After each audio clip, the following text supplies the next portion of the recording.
My name is Greg Lippy, Chairperson of the committee. Before we convene, I advise all individuals observing or participating in the meeting that the meeting is being conducted consistent with the provisions of Governor Gavin Newsom's Executive Order N-2920. Participants watching the webcast will only be able to observe the meeting. Anyone interested in participating in the meeting must join the WebEx meeting. Information and instructions are posted on the board's website. All public phone lines are currently on mute.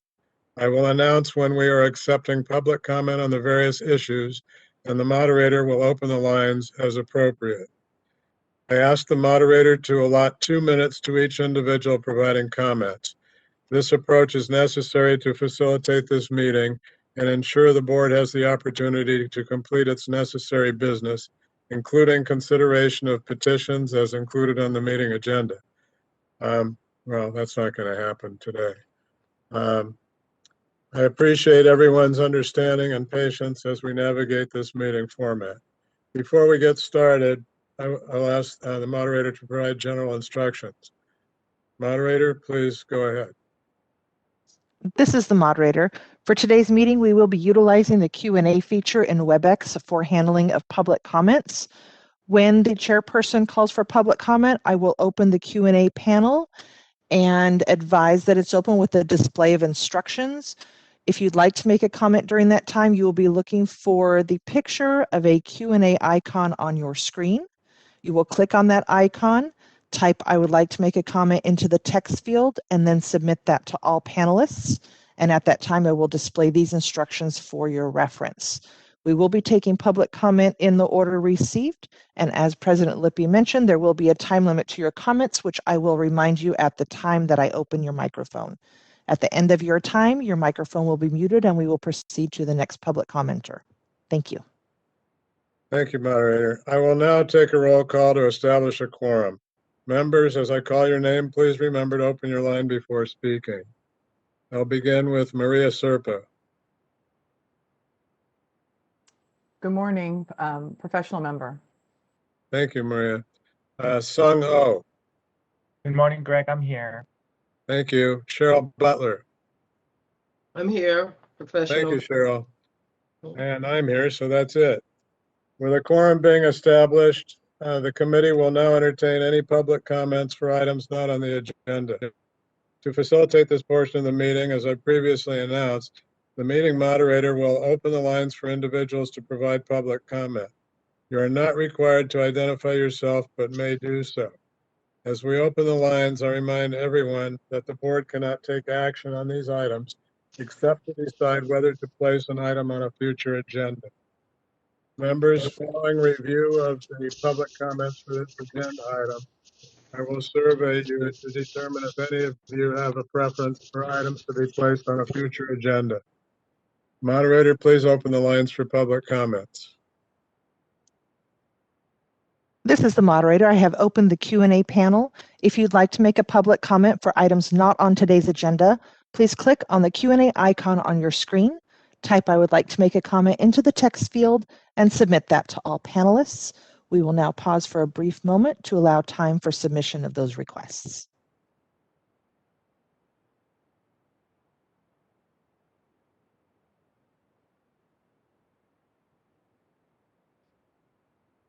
Looks like we don't have any. No requests at this time. I will close the panel. Thank you. Okay. Since we didn't have any comments, I'll still ask members if there are any items that you wish to place on a future agenda. Hearing none, I'll go right on to agenda item number 3. That's discussion and consideration of Assembly Bill 5. The next item on the agenda for our consideration is the impact on the provisions of Assembly Bill 5 from several years ago. As you may recall, Assembly Bill 5 effectively codified the Dynamex decision ABC test used to determine an individual's employment status while providing for clarifications and carve-outs for certain professions, specifically physicians and surgeons, dentists, podiatrists, psychologists, and veterinarians were among those professions that were allowed to continue operating under the previous framework for independent contractors. Pharmacists were not included in the bill. As part of its response to the background question, the board noted in its response that it was aware that some pharmacists act as consultants for skilled nursing facilities and hospitals, and such individuals may be negatively impacted by the exclusion of pharmacists from the new law. As indicated in the meeting materials, a request was received to place this issue on the agenda to allow for discussion of the issue. The meeting materials include the correspondence received. Members have considered the request. I believe a change is appropriate. I have considered the request and I believe the change is appropriate. But I would appreciate your thoughts. So should you agree as part of your comments, I would also entertain a motion. And there is a possible motion included in the meeting materials. Members, would you like to say anything about this? Since we only have three, I'll call you by name. I'll start with Cheryl Butler. Any comments on this? Yes, this is not a motion that I would support. Okay, so you have, right, okay. Saga, oh, do you have any comments on this? I do, Greg. So I totally understand the intention and what the author of the letter and the situation that they have facing. But also, I am very concerned about unintended consequences of something like this. So I would support much more narrow. At this point, I cannot support this motion as it is drafted or the way that the language is. I would be open to either changing the language very narrowly to only include those in those businesses, such as consultant pharmacists, or, at this point, I think it's best that the letter author work with their legislators and propose a change in that way, just because it's such a controversial and complex issue. I mean, this is something that went through the proposition and through the California constitutional amendment. So I think that we really should kind of be careful on what we say and what we do. So I wouldn't be able to support this motion, unfortunately, but I'm definitely more open to discussion on how we can fulfill that that need for that author of the attachment 1 letter. Thank you for your comments. Maria, do you have something to say about this?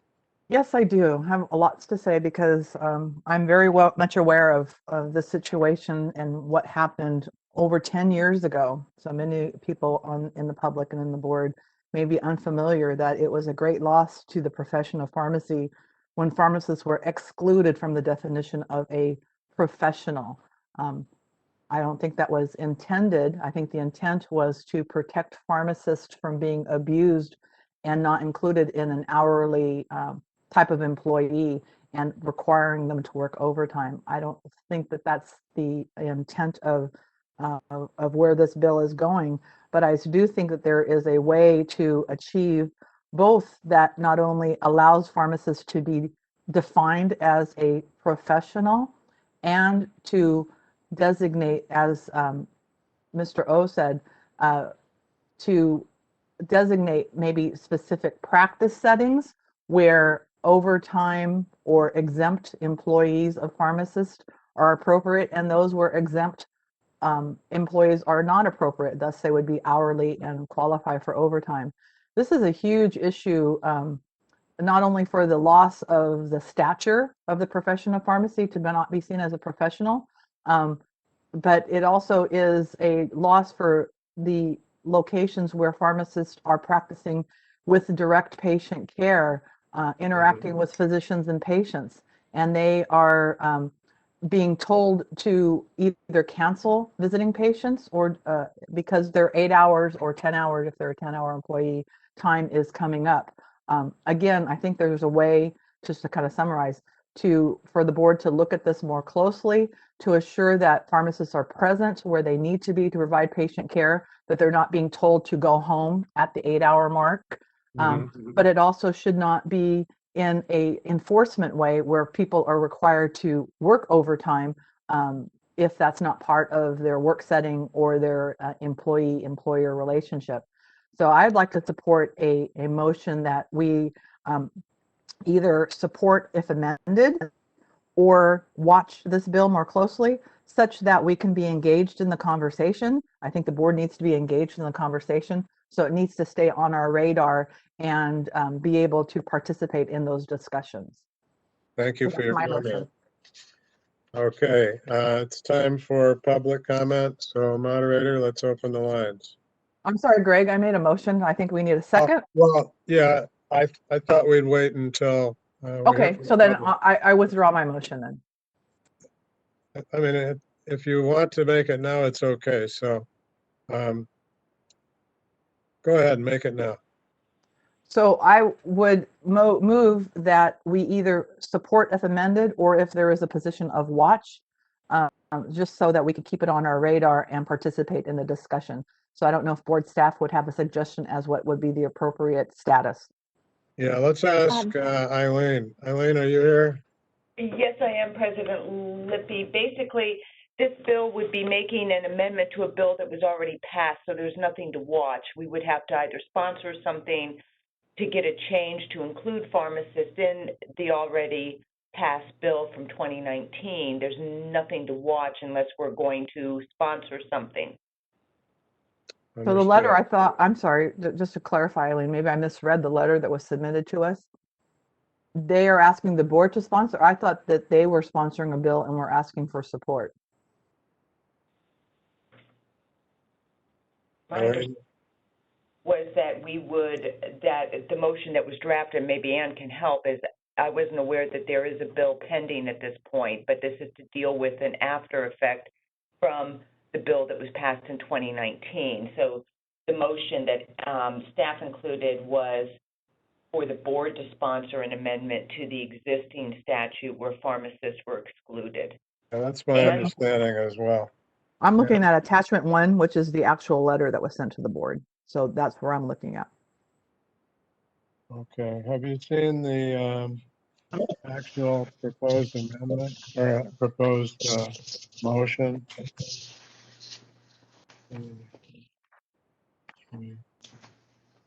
Ann, can you speak to that? Are you here, Ann? Yeah, I apologize. I couldn't get to my unmute. I understood it to have the board consider a proposal. I'm not aware of legislation. It doesn't mean that it doesn't exist, but I'm not aware of any pending legislation to amend the labor code, which I believe would be what would be necessary to address the issue. Right, and actually, in the materials, it does say that the recommended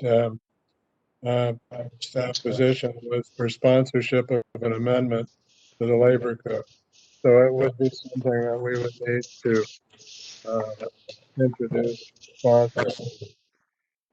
So, And I'd like to clarify then, because I had misunderstood, because I saw the letter and I thought that they were asking, because I'm not sure if this is the purview of the board to sponsor such legislation. I think it's the purview of the board to engage in the discussion on if an organization would like to sponsor it. So if somebody outside sponsors legislation, I think the board should be involved with the discussion, but I'm not quite sure that this is the purview of the board to initiate. And I'm not sure what your opinion is.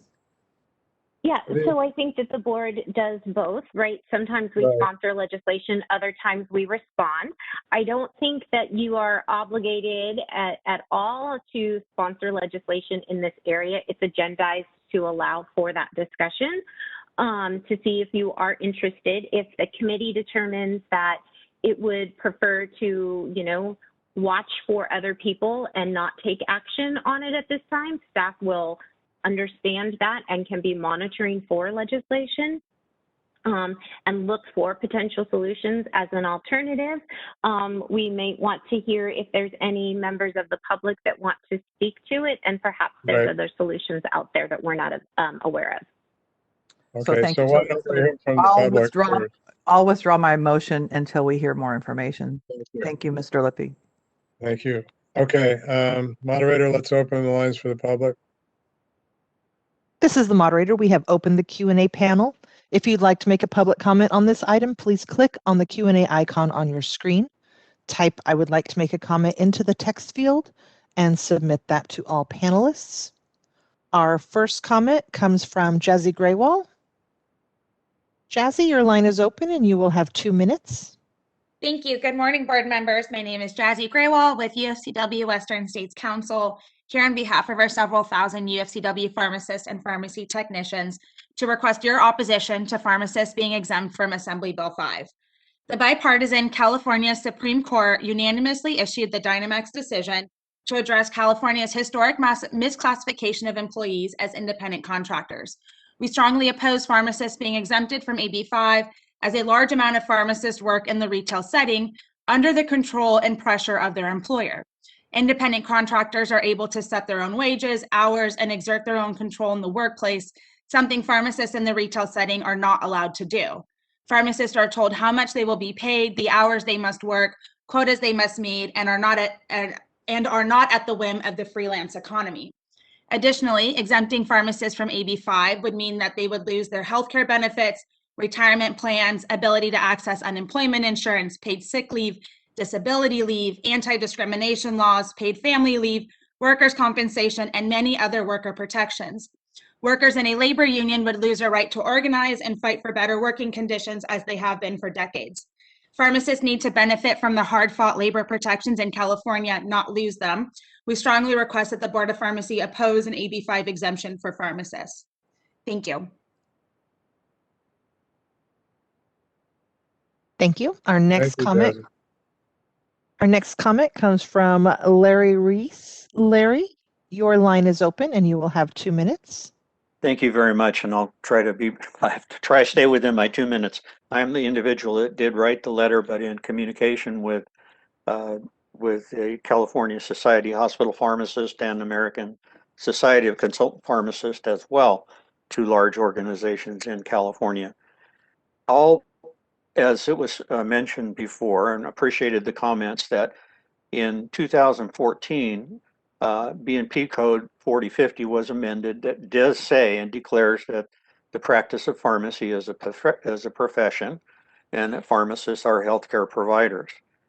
The difficulty came is that Division 2, Section 500, Article 7.5, which was specifically quoted in AB 5, did not get amended with the list of professional licentiates to include pharmacists. And so those two are in conflict. And one of the clarifications, if that specifically was just updated so that we were identified as a healthcare practitioner as in 4050 down in the other section. It specifically also it's not designed for the retail setting. I understand the situation that was described, but we're talking about practice in healthcare facilities, specifically skilled nursing facility, intermediate care facilities, etc. And consultant pharmacists, by not having the ability to be independent contractors, can lose some of their independence and ability to provide healthcare services to people, and also be greatly inconvenienced by sometimes having to stop, and if they were on an hourly basis, and drive, because each of these locations is not in a particular pharmacy. They are out in these skilled nursing facilities, and a 10 seconds. consultant may be in various facilities caring for those older geriatric patients.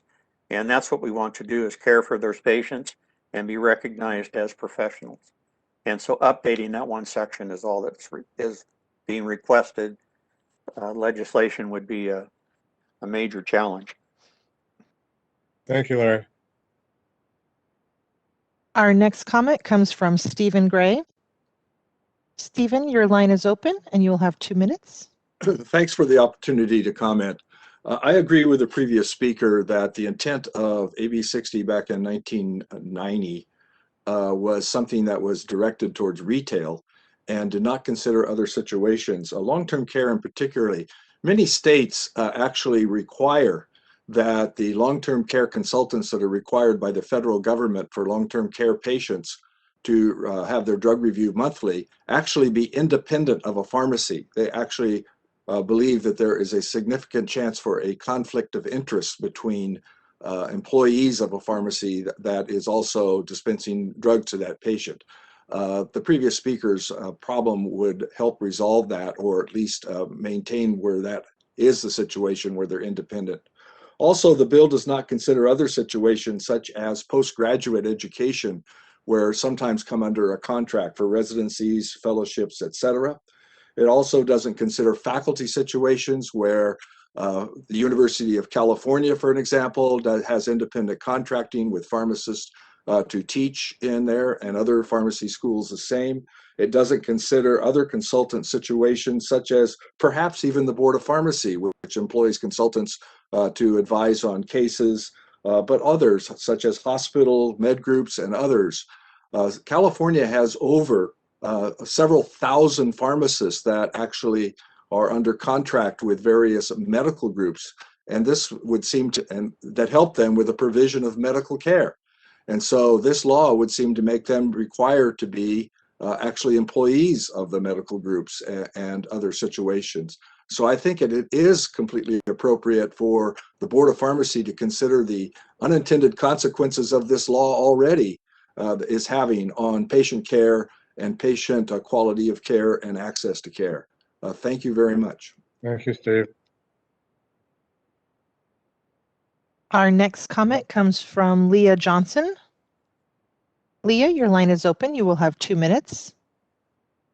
Hi, thank you so much for the time. I agree with both Larry and our previous speaker as well. I'm on the opposite. I wasn't an independent consultant, but I worked for a consulting company called ElixRx, which is similar to a PharMerica or Omnicare.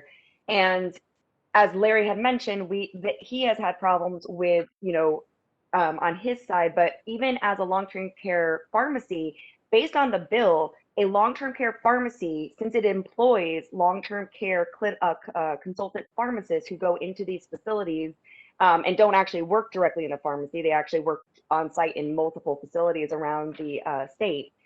And what happens is if one of us needed to take a vacation or needed to go on PTO for any reason, by law, by the AB 5 law, we're not allowed to actually hire an independent consultant to cover our patients for the time we're off.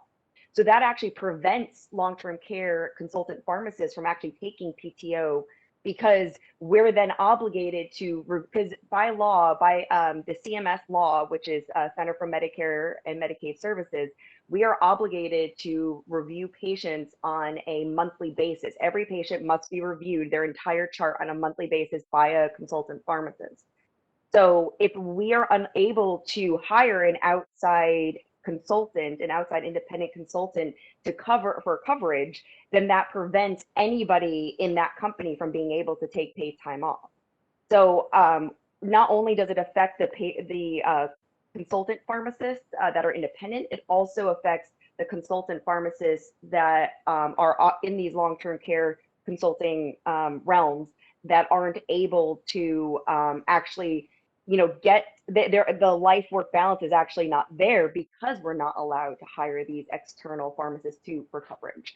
So it actually is a hinder upon long-term care pharmacists. I completely understand where the retail is coming from, but for long-term care pharmacists, this has caused a huge detriment to both financial issues. It caused a lot of financial issues, as well as a lot of personal issues. So so that's all I have to say on the issue. Thank you so much for your time. Thank you. Our next comment comes from Paige Talley. Paige, your line is open. You will have 2 minutes. Thank you, moderator. Good morning, committee members. This is Paige Talley with the California Council for the Advancement of Pharmacy. And I just want to say that I do agree with Larry Rice, Leah Johnson, and Steve Gray. They all have really good comments to make about consultant pharmacists. In addition, I want to say that, let you know that many consultant pharmacists have contracted with nursing facilities, skilled nursing facilities and ICFs in California to instead of the pharmacies, and that is now no longer allowed. As well, there are in the, perhaps not the large chain store pharmacies like the Safeways and Costco's and all, but in the independent pharmacies, there are pharmacists who are independent contractors, not consultant pharmacists, but they go into pharmacies and they do set their own hours. They do what they need to do. So I agree with Dr. Serpa that something needs to be done with this bill. You know, some kind of amendment needs to be attached.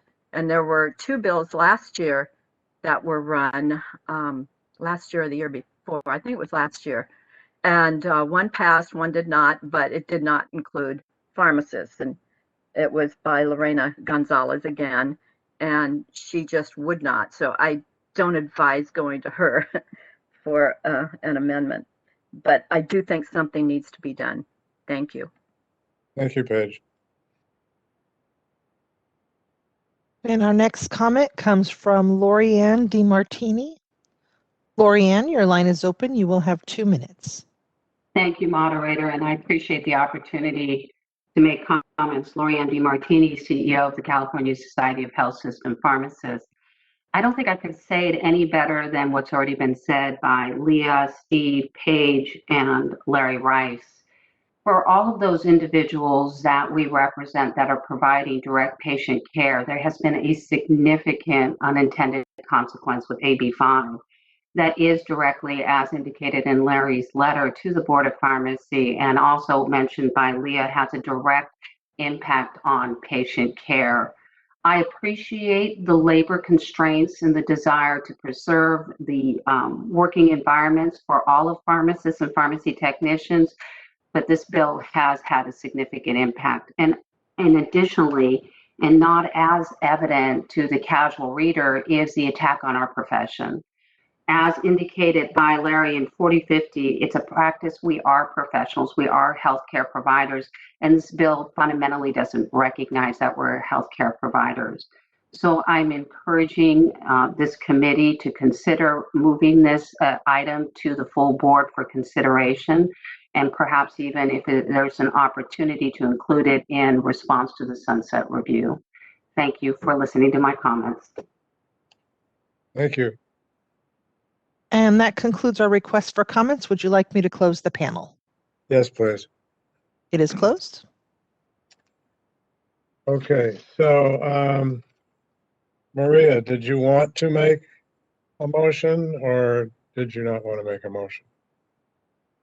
Well, I think I'd like to hear a little bit more from the members because you know, I do have strong feelings about the issue, but I'm not sure how to proceed forward. This does appear to be a patient safety and concern about providing pharmacy care to patients in certain locations and parts of the profession, but not all. But should this be, my question, I guess, to the members is, should this be the purview of the board to take a leadership role on this? Because it sounds like what I heard from public comment that perhaps the board could get something through faster using the sunset bill.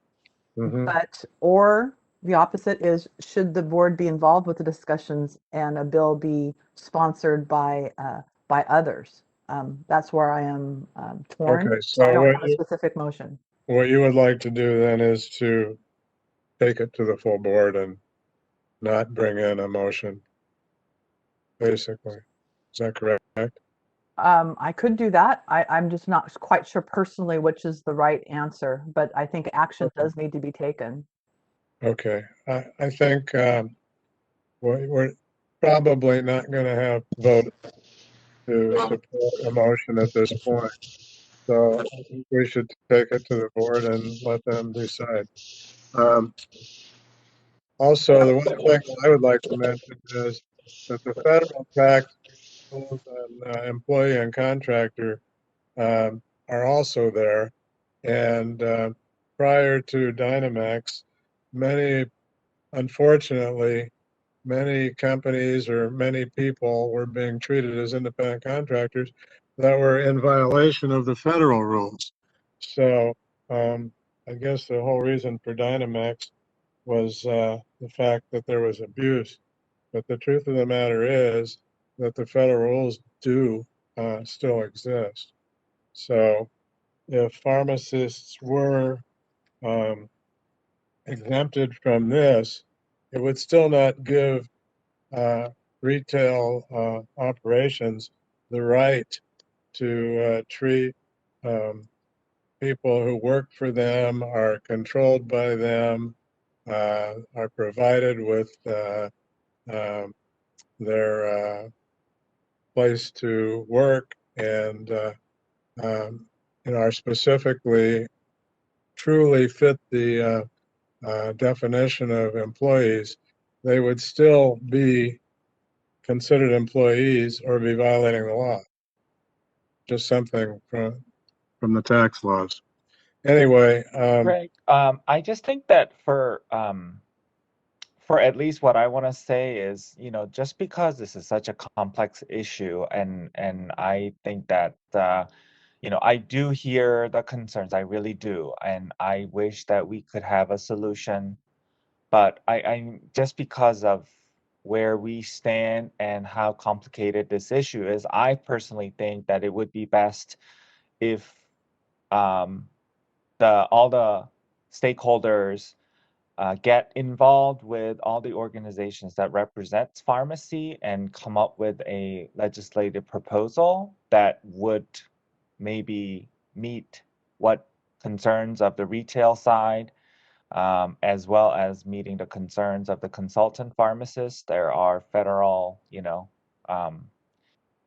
groups out there that represents interests of consultant pharmacists. So, and then maybe they can work with the CPHA and other organizations in drafting some sort of language that would be suitable for both sides. And I believe that is possible. I think we need to figure out a solution, but just not, I just don't see how we can do that right now, right at this moment. I don't see it. I think we okay, need further understanding of it and further, this was just kind of came out of nowhere actually for my, just kind of, so I just think that we need to have a more thorough discussion, and not have any motions with, hasty motions that might make it kind of our position. okay, not, understood. yeah. I think what we'll do is we'll just take it to the board and let have it discussed at the board meeting. Okay, that sounds good to me. Yeah, unless Maria wants to make a motion. And I have no motion at this time. okay, thank you. Let's move on. Okay, next is agenda item 4, discussion and consideration of pending legislation impacting the practice of pharmacy, the board's jurisdiction, or board operations. Members, included in the meeting materials are several measures for our consideration. As we consider each bill, I will ask for members' comments, as well as entertain a motion to establish a position on the respective measure. Also, where there has been an update on a measure, I will provide the update. Before we proceed, do you have any questions? Not hearing any. I'll start with Assembly Bill 2. This Assembly Bill 2 was heard in committee on April 28th, as indicated in the meeting materials. The measure would require agencies to review its regulations, identify any regulations that are duplicative, overlapping, inconsistent, or out of date, and revise those identified regulations and report to the legislature and governor. I note the concerns raised by staff and the significant fiscal impact to the board. And I agree with the staff's recommendations of establishing an opposed position. And do we have any updates from yesterday? The measure did pass out of committee and was referred on to the Appropriations Committee. Okay, thank you. Okay, members, I'd like to hear your thoughts on this. I'll start with Sung-Oh. I would, this one I would go along with the staff recommendation, and we should probably oppose. So I can make a motion to oppose unless, for the reasons cited below, reasons cited on the meeting material. Okay, we have a motion to oppose. Do we have a second? I would second that. Cheryl, your second? Okay. Yeah. Okay. Any additional comments related to it by board members? No additional comments. Okay. Thank you. Then we have a motion. We have a second. Let's open up for public comment.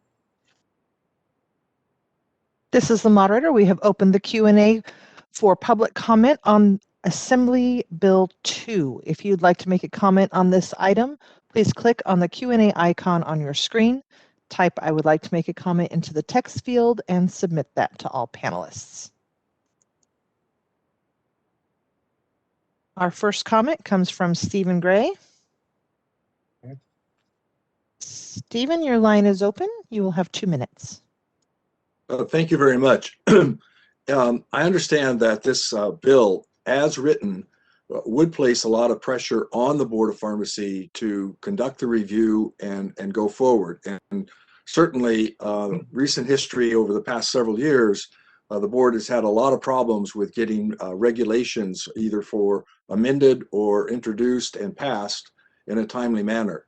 However, there are considerable overlaps, inconsistencies, and conflicts in the current regulations, some of the current regulations with statutes and with regulations themselves and with policies and intent of the Board of Pharmacy. What I would suggest is that the board adopt a position of oppose unless amended and change the date. Right now, the bill says by January 1, 2023, which is about 18 months or more along in the future before something has to be done and reported. Perhaps getting this on the calendar in a formal way is a good idea, and but just change the date to maybe 2024, etc. Thank you for the opportunity to comment. Thank you, Steve. And seeing no additional requests, would you like me to close the panel? Yes, please. It is closed. Yeah, I'd like to say that my thinking on this is that, it's a good idea to get rid of duplicative regulations and so on, but I think it can be a policy of the board to do this, and I don't think legislation's necessary for it. So that's my feeling. Anyway, we have a motion, we have a second, so we'll take a vote. And I'll start with Cheryl Butler. The motion is to oppose. Yes, I support that motion. Okay. And Sung-Oh Yes. and Maria Serpa. Yes. And I vote yes. And passes. Okay. Moving on to next item is Assembly Bill 29, which would require that the notice to the public of a state body, that the notice to the public of a meeting of a state body include all writings or materials provided by its staff for the notice meeting to a member of the state body in connection with a matter subject to discussion or consideration at the meeting. Basically, what it's saying is that any writings that are going to be presented for discussion at a meeting that the board receives from the staff must be given to the public at the basically at the same time as it's given to any board member. And in addition to that, upon the measure would also require the board, upon written request, to send copies of such materials the same day that they are disseminated to a board member, which I just said, or at 72 hours before the meeting, whichever is earlier. So it's when it's disseminated or 72 hours before the meeting, whichever is earlier. The staff is recommending an oppose unless amended position similar to the position the board established last year. I also note that the staff recommended several technical changes with the measure that I believe are appropriate to be conveyed to the author's office. Measures currently on the Assembly Appropriation Suspense file. Members, I would appreciate your thoughts. So I'll start with Maria Serpa. Thank you. I support the recommended position and would move that we adopt oppose unless amended for the reasons stated in the chair report. And I would second that. Okay, so that's a motion. Maria, was yours a motion? Yes, it was. Okay, thank you. And this is Cheryl. Second by Cheryl. Right, understood, heard it. Okay, Sung, do you have anything to say about it? No, I'm We're good. not yet. I agree with Cheryl and Maria. Okay, thank you. Okay, let's open for public comment. This is the moderator. We have opened the Q&A panel. If you'd like to make a public comment on Assembly Bill 29, please click on the Q&A icon on your screen, type I would like to make a public comment, and click send that to all panelists.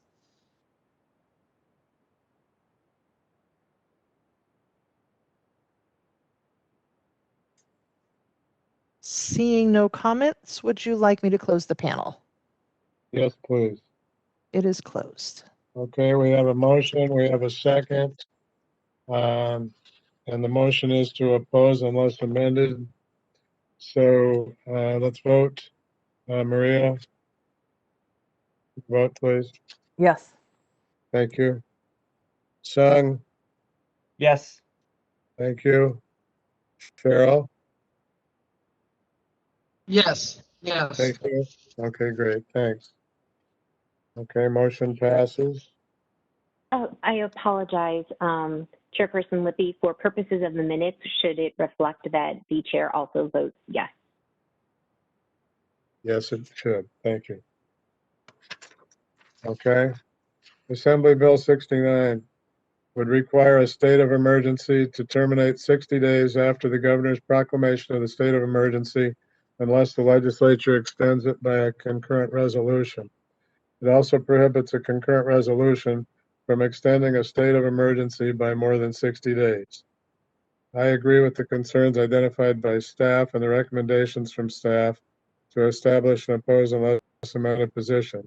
The measure has not yet been heard in a policy committee, and given the legislative deadlines, it's possible the measure may not move forward. That being said, I would appreciate your comments, members. So I'll start with Cheryl Butler. Cheryl, are you unmuted? Yes, yes, this one, again, oppose unless amended. I would support staff recommendation. Okay. Thank you. And Sung, do you have anything to say about it? I agree, and I can make a motion as well to oppose unless amended on AB 69. Okay, we have a motion. Maria, what's your opinion on this? I agree, and it sounds like Sung's would be a second to Cheryl's motion. I'm sorry, you're correct. Cheryl is the first and Sung is the second. Okay. No Let's additional open up comments. Huh? What's that? No additional comments, thank you. Okay, thank you. All right, let's open up for public comment. This is the moderator. We have opened the Q&A panel. If you'd like to make a comment on AB 69, please click on the Q&A icon on your screen. Type "I would like to make a comment" into the text field and submit that to all panelists.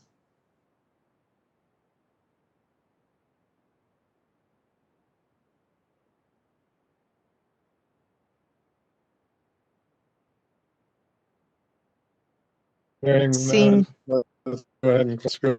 Will do. Thank you. Okay, time to vote. Maria, Yes, yes. thank you. Sung, Yes.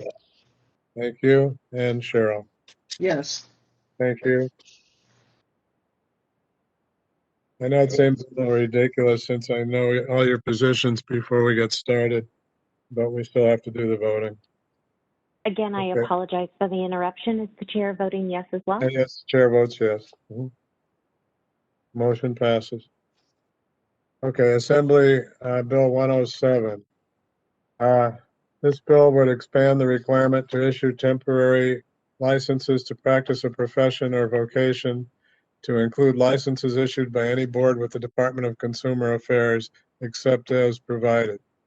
It would require a board to issue a temporary license within 30 days of receiving the required documentation if the results of a criminal background check do not show grounds for denial to an applicant who is married to or in a domestic partnership or with other legal union with an active duty member of the armed forces who is stationed in California. Temporary licenses would expire 12 months after issuance, upon issuance of a standard license, or upon issuance of an expedited license, whichever occurs first.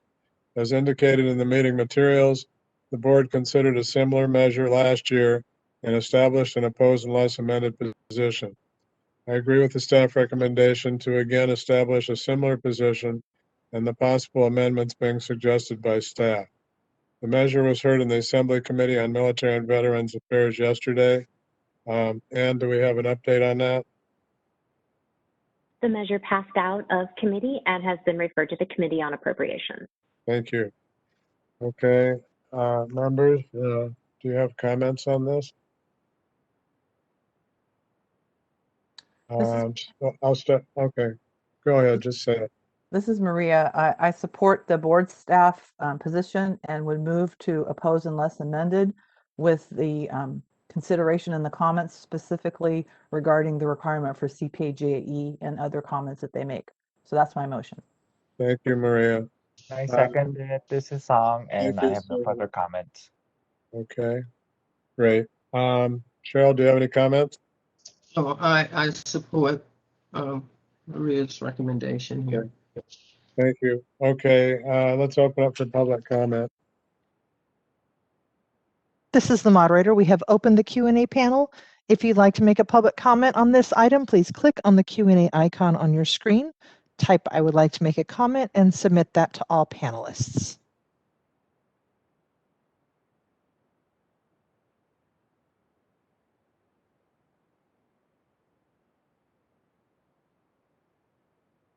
And seeing none, would you like me to close the panel? Yes, please. It is closed. Okay, we have a motion and a second to oppose unless amended. I'll take votes now. I'll start with Sung. Yes. Thank you. Maria. Yes. Thank you. Cheryl. Yes. Thank you. I vote yes. Motion passes. Next is Assembly Bill 225. Similar to the last measure, this measure would require the board to issue temporary licenses to honorably discharge veterans. Under the provisions, such temporary license would expire 18 months after issuance and would expand eligibility for a temporary license to an applicant that meets specified criteria and who supplies evidence satisfactory to the board that the applicant is a veteran of the armed forces as specified. As with AB 107, board staff is recommending oppose unless amended position. I agree with the position of the staff because I believe that it's important for the board to retain its ability to assess for minimum competency prior to issuing a temporary license. So I would like comments, and I will start with Cheryl Butler. I agree. I oppose unless amended. Thank you. Did you want to make a motion on that? I would motion that we do oppose unless amended to Assembly Bill 225. I'll second that. This is Song. Sung is a second. And did you have any other comment related to that, Sung? I don't. Okay. And Maria, do you have any comments related? No additional comments. Thank you. Okay, thank you. Let's open up for public comment.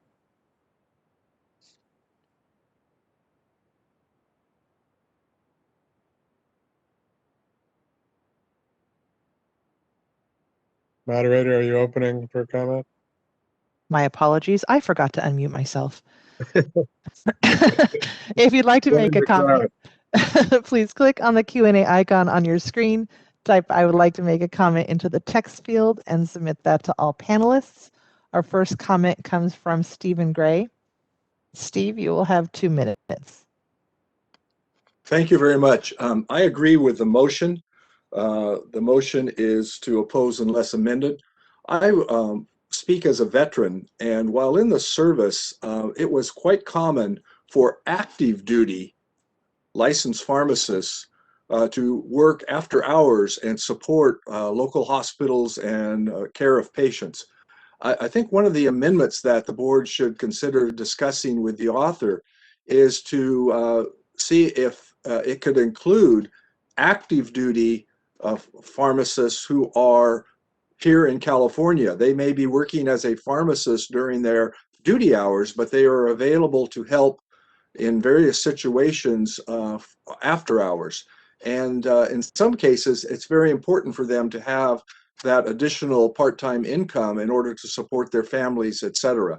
So I would suggest that that be one of the considerations for amendments. Thank you very much. Thank you, Steve. Do we have any other comments? No other comments. I will close the panel. Thank you. Okay, having a motion and a second, I'll start with Cheryl on the votes. Cheryl Butler? Yes. Thank you. Maria Serpa? Yes. Thank you. Sung Oh? Yes. Thank you. Okay, and I vote yes, the motion passes.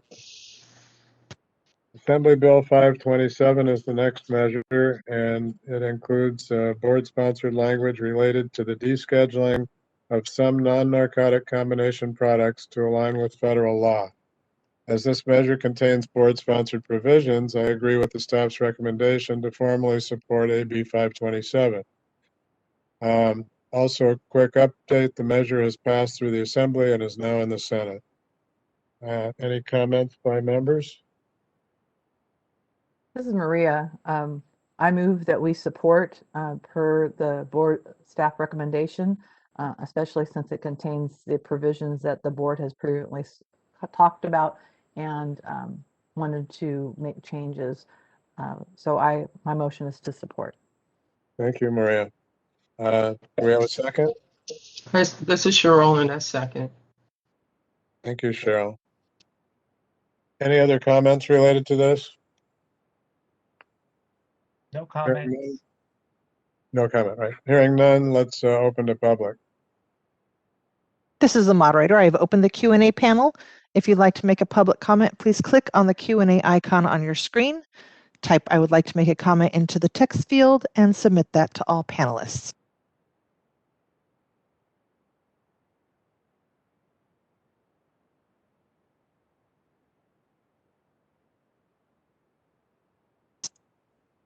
Our first comment comes from Paige Talley. Paige, your line is open. You will have 2 minutes. Thank you, moderator. Paige Talley with the California Council for the Advancement of Pharmacy. And I just want to make one comment that we support this bill wholeheartedly. Thank you. Thank you, Paige. And seeing no additional requests, would you like me to close the panel? Yes, please. It is closed. Okay, we have a motion and we have a second in support of the position. So let's vote. I'll start with Maria. Yes. Thank you. Sung, Yes. thank you. Cheryl, Yes. thank you. I vote yes. Motion passes. Okay, next is Assembly Bill 646, which would require the board to update or remove information about a revoked license resulting from a criminal conviction should the board receive an expungement order related to the conviction as specified. There's some noise, so I request anybody who's not speaking to mute, please. Staff notes that this measure appears to build upon the policy goals of AB 2138, which restricted a licensing board from denying an application based on some criminal convictions and required licensing boards to amend substantial criteria regulations and regulations defining rehabilitative efforts. According to the author, this bill is intended to reduce employment barriers for people with previous criminal records who have been rehabilitated and whose conviction has been dismissed or expunged through the judicial process. Staff is not recommending a position.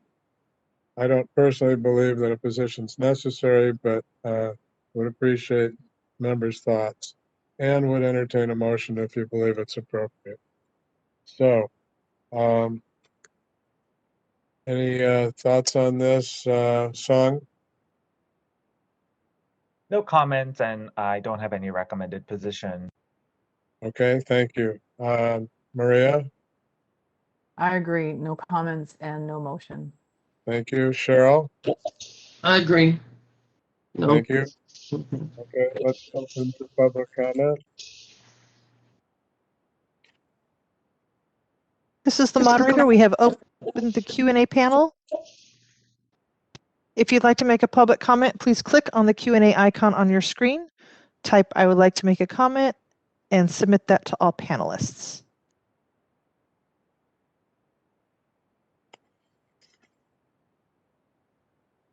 Okay, seeing none, let's close it up.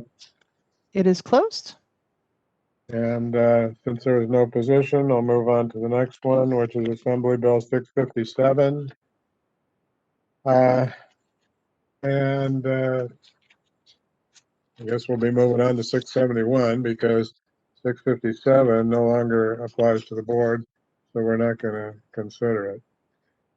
AB 671 would require the Department of Healthcare Services to provide a disease management or similar payment to a pharmacy for specified costs and activities that are associated with dispensing specialty drugs in an amount necessary to ensure beneficiary access as determined based on results of a DHCS contracted survey as specified. I noted that staff is not offering a recommendation on this bill. Members, given that this measure could have significant impact to another state agency, I recommend that at this time we watch the measure and request that staff provide the committee with an update at the next meeting, at which time we can revisit the bill and determine if a position is appropriate. Members, do you have any thoughts that are opposite from mine? Okay, hearing none, let's open for public comment.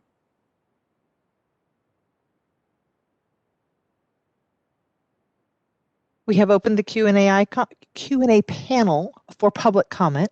If you'd like to make a comment, please click on the Q&A icon and type "I would like to make a comment" into the text field, submitting that to all panelists.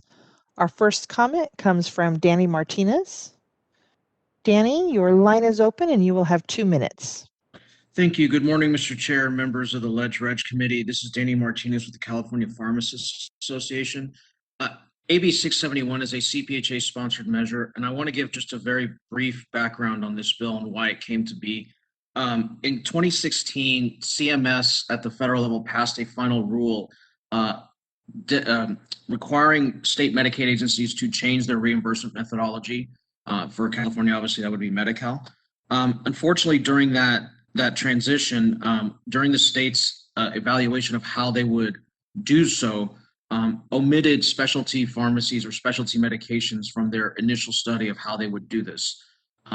And as a result, CPHA sponsored AB 2100 last year to try and fix that. And during the course of the deliberations for the bill, the department was not willing to revisit the issue. However, they were willing to explore the possibility of what's known as a disease management fee, because they did understand and they did realize that pharmacists who provide specialty medications don't just simply give pills. There's other care involved with these kinds of patients in Medi-Cal. Unfortunately, due to something that happened, despite the governor's, despite DHCS's offering for amendments, which we accepted, they still ended up opposing the bill and was vetoed. There were other provisions in that bill from last year that are no longer in this bill, which is AB 671. We have long argued that access to specialty medications, particularly for Medi-Cal beneficiaries, is extremely important, hence why we would ask humbly that the board consider supporting this measure. Thank you. Thank you, Danny. Our next comment comes from Stephen Gray. Thank you. Steve, your line is open. You will have 2 minutes. Thank you again for the opportunity to comment. I strongly support personally what Representative from CPHA, Danny Martinez, said. It is very important to realize that these are a different category of drugs, and in many states, the recognition that they require extra effort, monitoring, expertise, and expense is actually written into the law as a definition of a specialty drug. Example would be Virginia. These drugs often are specialty and expensive because they are extra dangerous. They are drugs that are, often required for a post-marketing surveillance because they're so dangerous.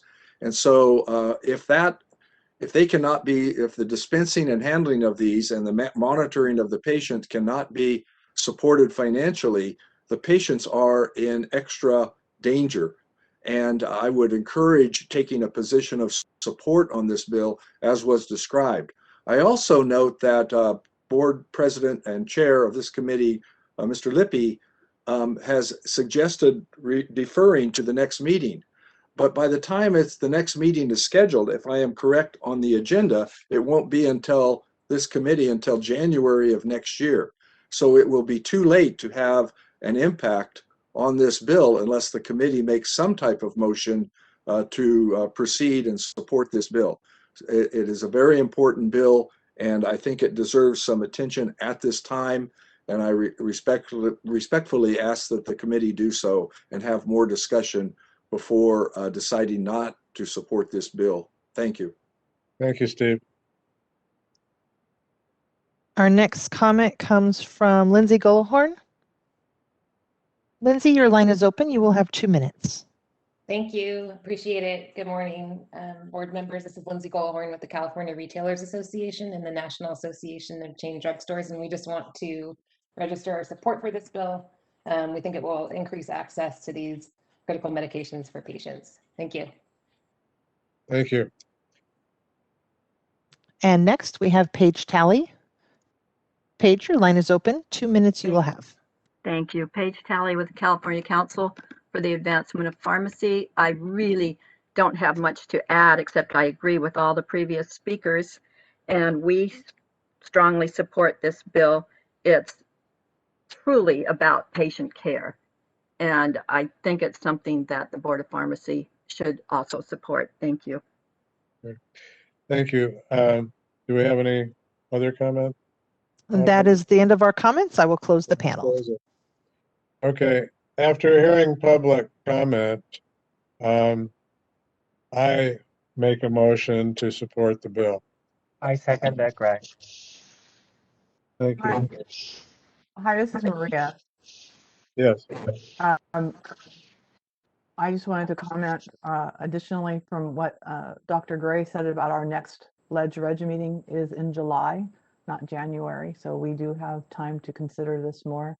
And would not support the motion to support, but to support the board's recommendation that we watch and consider at our next meeting.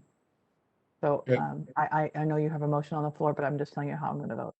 Understood. Okay. All right. Well, we have a motion and we have a second. Now I have to open up the public comment again because of the fact that we made the motion afterwards. So let's open it again. This is for anything that hasn't been previously said. I wouldn't expect them to come back and say the same thing they already did. This is the moderator. We've opened the Q&A panel. If you have any final comments on this item, please click on the Q&A icon on your screen. Type "I would like to make a comment" into the text field and submit that to all panelists.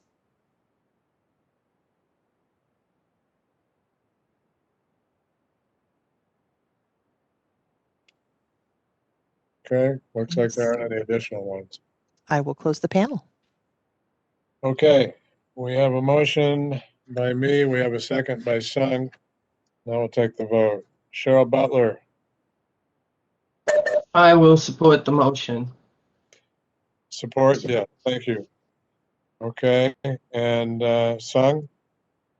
I support. And Maria? No. Okay. And I say yes. So the motion passes, and we will move on to the next. That's Assembly Bill 864. This measure would state it is the intent of the legislature to enact legislation to transfer the CURES system to the Department of Public Health. And I believe it's currently with Justice. As this is a 2-year bill, I recommend that we not establish a position at this time and request staff keep the committee apprised of developments. Members, any thoughts on this? I agree with the staff recommendation. Okay. Maria, any comment? No additional comments. Okay, thank you. Darrell, any other comment? No. Okay, thank you. Let's open for public comment. This is the moderator. We've opened the Q&A panel for public comment. If you'd like to make a comment, please click on the Q&A icon on your screen. Type "I would like to make a comment" into the text field and submit that to all panelists.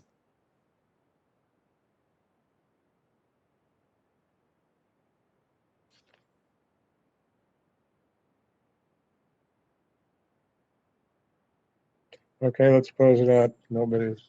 It is closed. Okay, and since we have no position, no motion, we will move on to Assembly Bill 1064.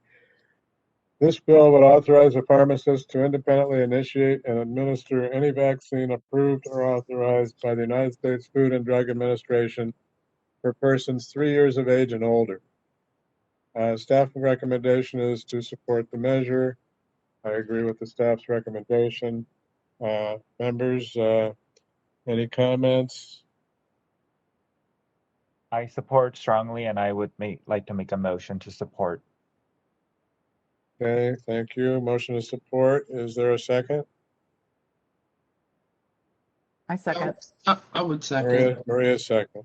Okay, cool. Okay. Any other comments? Okay, let's open for public. This is the moderator. We have opened the Q&A panel. If you'd like to make a public comment on AB 1064, please click on the Q&A icon on your screen. Type "I would like to make a comment" into the text field and submit that to all panelists. Our first comment comes from Danny Martinez. Danny, your line is open and you will have 2 minutes. Thank you. This is another CPHA sponsored measure, excuse me. We appreciate the staff's recommendation of support, and thank you for your support. Thank you, Danny. Next comment comes from Lindsay Golahorn.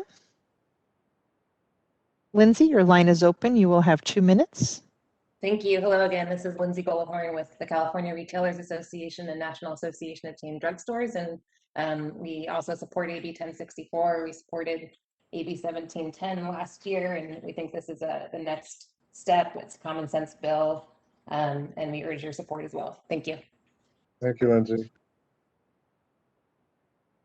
And our next comment comes from Paige Talley. Paige, your line is open. You'll have 2 minutes. Thank you. Paige Talley with CCAP. We support this bill. Thank you. Thank you, Paige. Seeing no additional requests, I will close the panel. Thank you. Okay, we have a motion. We have a second. Time to vote. Maria? Yes. Thank you. Cheryl? Yes. Thank you. Yes. Thank you. I vote yes. Motion passes. Okay, going on to Assembly Bill 1236. This would require the board to request at the time of electronic application for a license and license renewal, or at least biennially, specified demographic information from its licensees and, if designated by the board, its registrants, and to post the information on the internet websites that each maintain. The bill specifies that licensees and registrants are not required to provide the requested information. The information provided to the board would then be reported to the Office of Statewide Health Planning and Development. Staff is recommending an oppose unless amended position, noting concerns that the board would be required to serve as a collection and repository agency for another state agency. I also note the cost impacts identified by staff, including both staff and IT systems. I agree with staff's recommendation. Members, do you have any comments? I agree with the staff recommendation. I can make a motion to oppose unless amended. Thank you, Sung. Is there a second? This is Cheryl. I would second. Thank you, Cheryl. Okay. Time for a comment.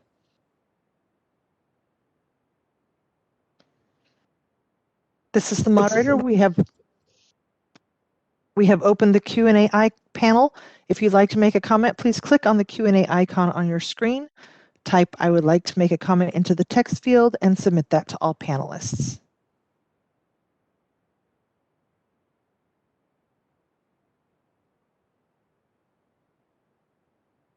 Okay, hearing none, we'll close it up.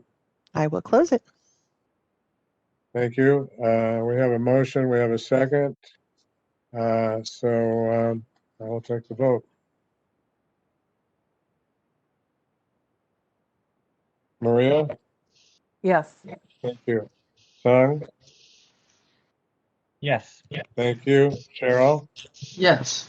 Thank you. I vote yes. Motion passes. Okay, next is Assembly Bill 1328, which would expand authority for pharmacists to perform CLIA-waived tests, either approved or authorized by the FDA, upon patient request or hospital authorization, provided that there is a valid and respective CLIA certificate of waiver and laboratory license, with some exceptions. Exceptions would include CLIA-waived tests that are used for surgery, diagnosis or treatment of heart failure, female fertility, or ovulation prediction. Further, would require a pharmacist to notify the patient's primary care provider or other appropriate physician and surgeon of any abnormal test results. In the event the patient refuses to consent or does not have a primary care provider, the pharmacist shall provide the patient a list of physicians, clinics, or other healthcare service providers to contact for ongoing patient care. Further, this would amend pharmacy law to declare that pharmacy practice is a patient and public health-oriented health service that is continually evolving to include more sophisticated and comprehensive patient care and public health activities. Staff noted the measure is broader than the board's current statutory proposal and takes a different approach than the statutory proposal offered by the board, most notably in that it does not require policies and procedures for pharmacies acting as laboratories for purposes of ClearWave tests. Let's see. I agree that the increasing access points for testing is an important public health issue, and would welcome your thoughts. My only concern here is, that it would have us, or it would have pharmacies provide names of healthcare professionals for the patients to go to. I'm not sure that's something that is a good idea. Anyway, do I have any member comments on this? No member comments? What? I just see just more work for pharmacists, and it's fine as long as they are able to have the time to do this work. Okay. So, did you want to make a motion on this? I think I would like to hear comments from the public. Got it. Okay. Hearing no other board comments. No, this is Maria. I have a comment. Okay, please.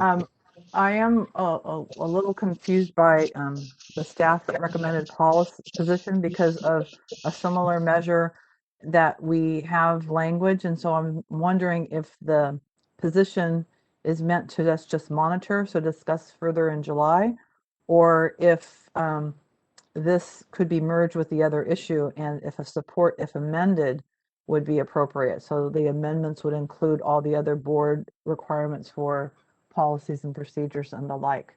So I guess that's a question for board staff. Yes, good point. Anne, do you have something to say on this? Yeah, I think the hesitation from staff offering a recommendation is that the approach is different than the approach being offered in the board's measure. We certainly could establish, a variety of different positions. You could take a support if amended and recommend that they work to harmonize some of the provisions in our current bill with their bill. I think at the staff level, it may be appropriate because the licensing committee is looking at the board's bill and offering recommendations, it may be appropriate to hold off for now and see where the board goes with its discussion on testing, the recommendations from the licensing committee tomorrow. And then after that, the committee will, the board will again be considering this measure tomorrow afternoon. And perhaps after hearing the recommendations and discussions from the board on possible expansion to the board's measure, it may provide a better opportunity to make a decision on this measure specifically.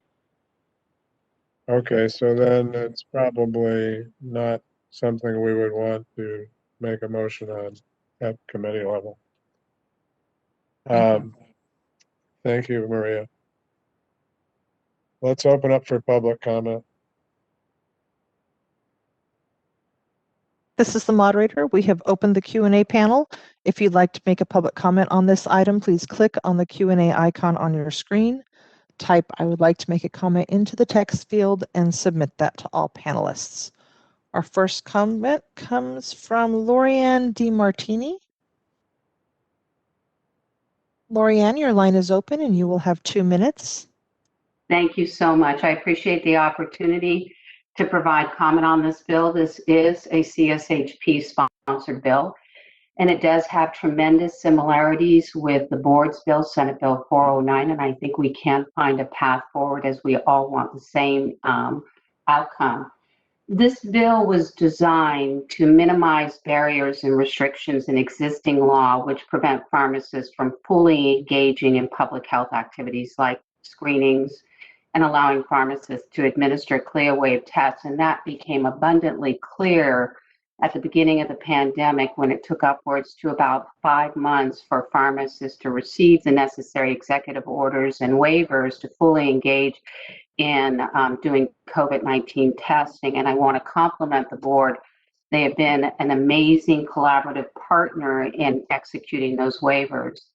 But right now, and once the executive order is gone, so will those waivers be gone as well.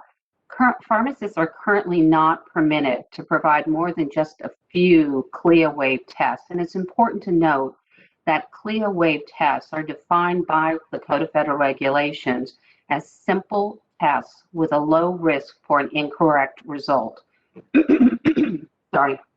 Additionally, pharmacists are only allowed to provide health screenings for conditions that are directly related to medication regimens, which fails to recognize the key role pharmacists can serve to prevent, reduce, or mitigate progression of disease by actively screening, such as HIV, hepatitis, diabetes, and other conditions, with then referring the patients with those known health issues to a primary care provider. We see this as an opportunity actually to not only expand access, but also linkages to clinical care. Such prevention and early identification of acute and chronic disease improves quality of care, we all know that, and length of life. So when we look at this bill, our goal is to broaden access to care by permitting pharmacists as part of a multidisciplinary team. 10 seconds. Thank you. To address current public health crisis and to improve California's readiness as well. Thank you for the opportunity to provide comments. Thank you. Our next comment comes from Lindsay Golohorn. Lindsay, your line is open. You will have 2 minutes. Thank you. This is Lindsay Goldhorn with CRA and NACDS, and we just want to say that we support AB 1328. We also support the board's efforts to expand the ability of pharmacists to perform CLIA-waived tests. Our ultimate goal is just to make sure that pharmacists have permanent statutory authority to administer all CLIA-waived tests. So we are in support of this and the board's efforts. Thank you. Thank you, Lindsay. And our next comment comes from Stephen Gray. Steve, your line is open. You will have 2 minutes. Thank you. I certainly do support this bill and have been supportive and working with it with CSHP. One of the differences of the approach in this bill is that this would be something that is authorized by all pharmacists working in California, not limited to current law, which implies that it's only authorized for them to use all of these available CLIA-waived tests for their care and screening of patients, even if they're not in a pharmacy. We have in California for the last 3 decades, literally several thousand pharmacists that work in medical office and other non-pharmacy, non-hospital environments that see patients that sometimes in their own office, not necessarily in a physician's office or other clinic. And this would also allow those pharmacists to participate in these vital public health services, improve the quality of care, identify problems earlier, reduce the cost of care by identifying problems earlier, and make those referrals to clinicians who are diagnosticians so that those patients can be properly cared for. So I urge the support of this bill, and I urge the continued working with CSHP and other stakeholders to accomplish the goals that both the Board of Pharmacy and the sponsor of this bill would do. Thank you. Thank you, Steve. And our next comment comes from Paige Talley. Paige, your line is open. You will have 2 minutes. Thank you, moderator. Paige Talley with CCAP. I can't say it any better than Lorianne and Steve did, and Lori Goldhorn. We agree with this bill. We like it. We strongly support it. And we think it's a patient care bill as well. So I would love to see the board supporting this and the board working with CSHP to combine their bills. Thank you. Thank you, Paige. Seeing no other comments, I will close the panel. Okay, thank you. Okay, members, after hearing public comment, do you wish to make a motion?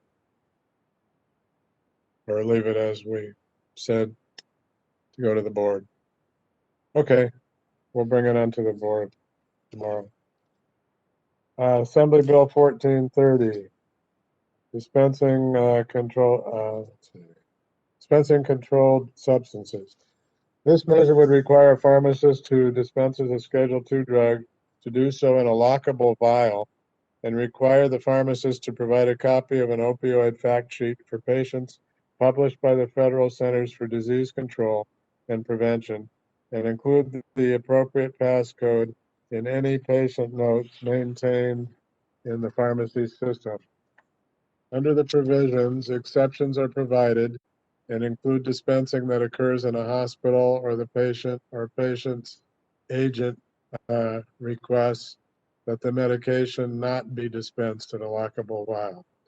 The Act would also establish a funding mechanism for pharmacies to seek reimbursement for the cost of lockable vials from the manufacturer of a controlled substance.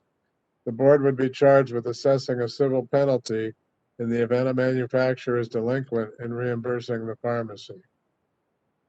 Staff's comments regarding the fiscal impact and question if the board would be the appropriate entity to coordinate civil penalties. Or I note the staff's comments. I note that there is not a funding mechanism for the board to offset costs of the identified resources.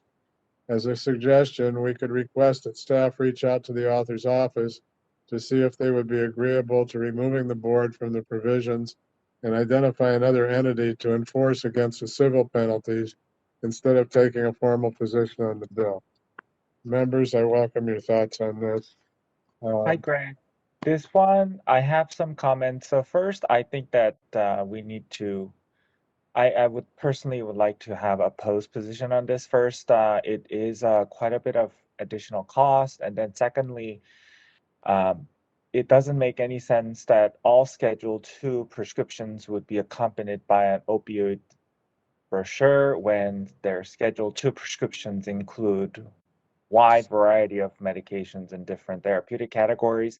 If the language were more narrow, I may be able to support, but the way it's written, I think we should oppose. It seems to put an unnecessary burden on all the licensees to follow this law. Would you want to go oppose or oppose unless amended? I would say oppose unless amended. If there's more narrow, I may be able to support, so. Okay, I thought you were leaning in that direction. That's why I asked. Okay, so is that your motion? Yeah, I can make a motion, sure. Okay. Is there a second to the motion to oppose unless amended? I would second. Okay, thank you. Are there any more comments on this? Yeah, this is Maria. Yes. I can agree to the motion as proposed, with just the additional comment is that that we're looking at the impact to public safety and not so much as the impact on the licensees, although that's something that we do have to consider. Our primary role is regarding the members of the public, and that's why I can support a oppose unless amended. If we were to do a strict oppose, then I would have more comments. So I agree with the motion as stated, oppose unless amended. You and I agree too. Okay. Let's open up for public comment.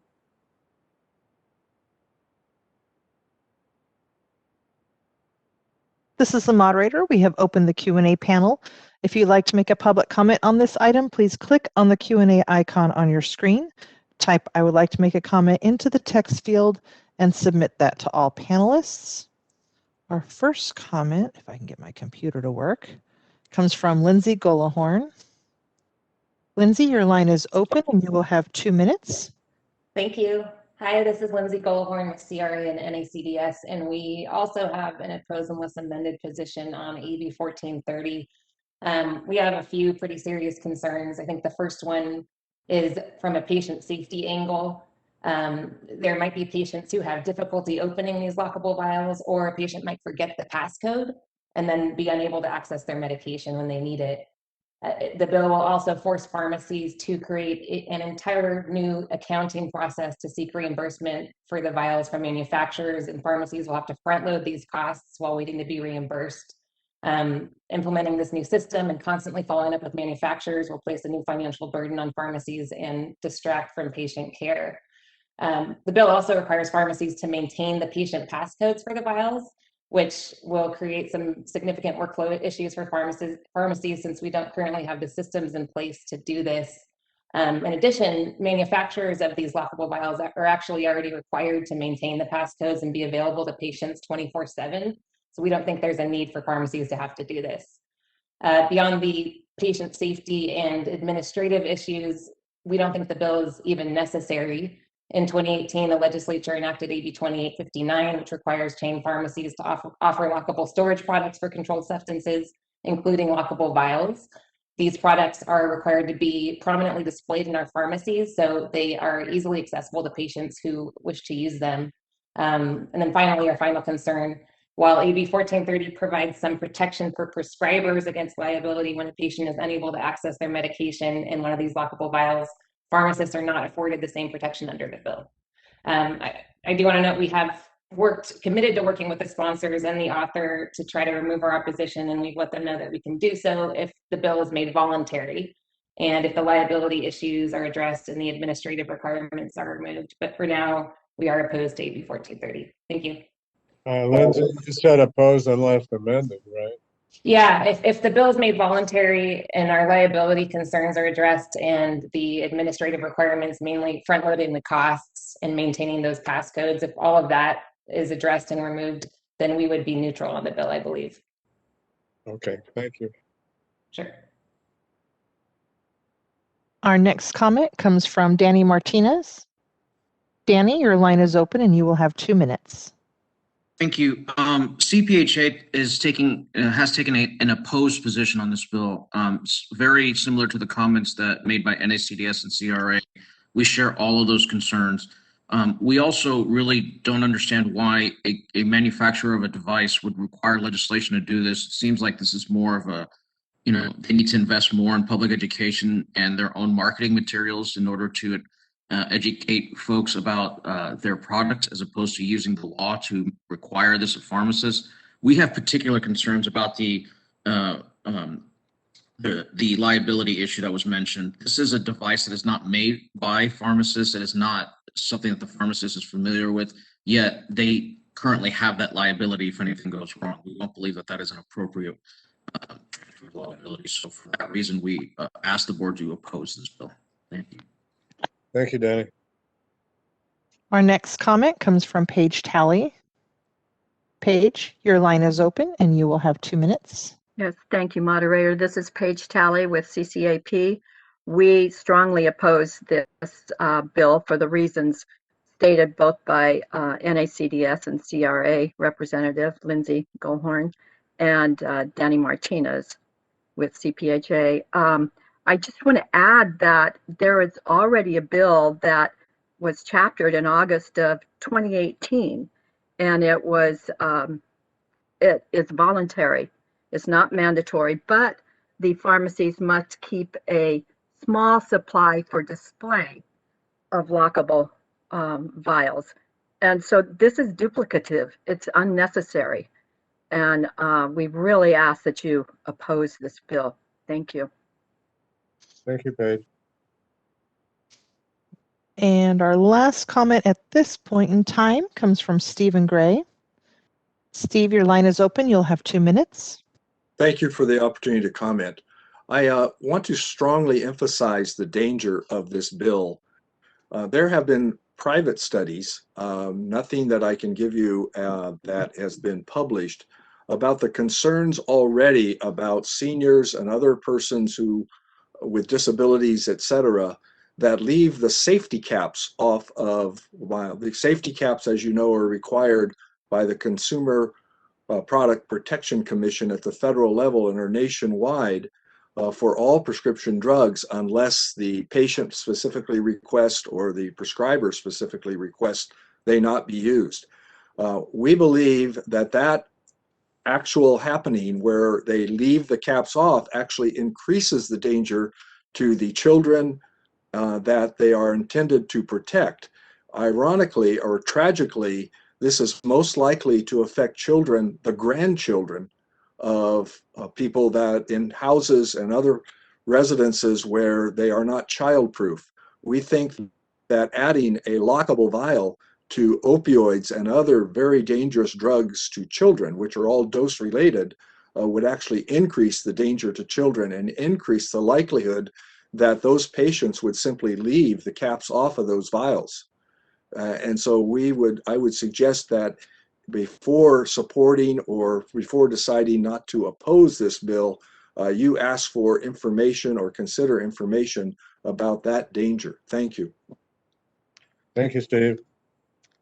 Seeing no other requests, I will close the panel. Thank you. Okay. Sung, did you want to change your motion to strict oppose after hearing the public comment, or do you want to leave it opposed unless amended? I think oppose unless amended is sufficient at this point, Greg. Thank you. Okay. Chair Libby, I apologize. This is staff. This is Ann. I'd like to just ask the committee to clarify the amendments that would be sought. I have down the additional costs as well as the issue specific to providing fact sheets for not all Schedule II drugs is appropriate. Were there other items that the committee would like called out as part of the amendments that would be requested? Sung? I do believe that the unnecessary burden put on patients, I mean, this is supposed to be to protect the public, but I do believe this will actually lead to more of a safety issues. So patients would have actually hard time. I mean, they already struggle from my experience. My vast experience is dealing with the non-safety cap and safety cap. A lot of patients already have many struggles with that issue.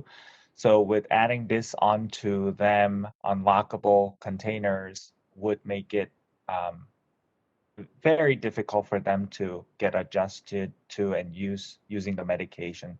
So as mirroring the comments from Dr. Gray and Danny Martinez, I think that that would be sufficient to add to what we would hope to change. Wait a minute. The amendment would, what would the amendment be?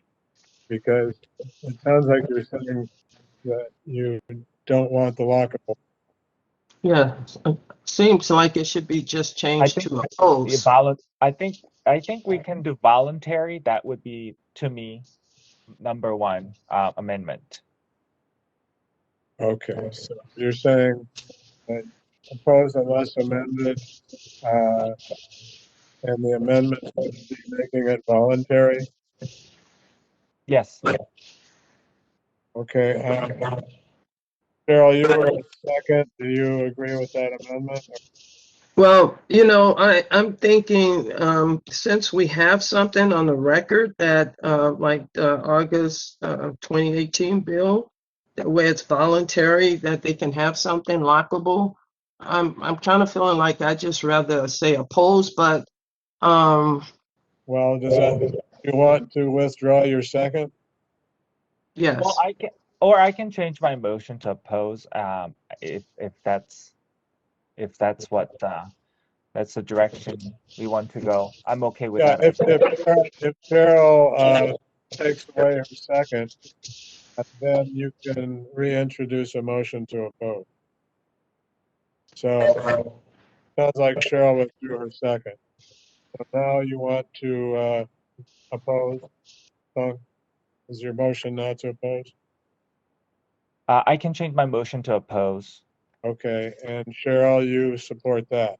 I would second that. Yes. Okay, good.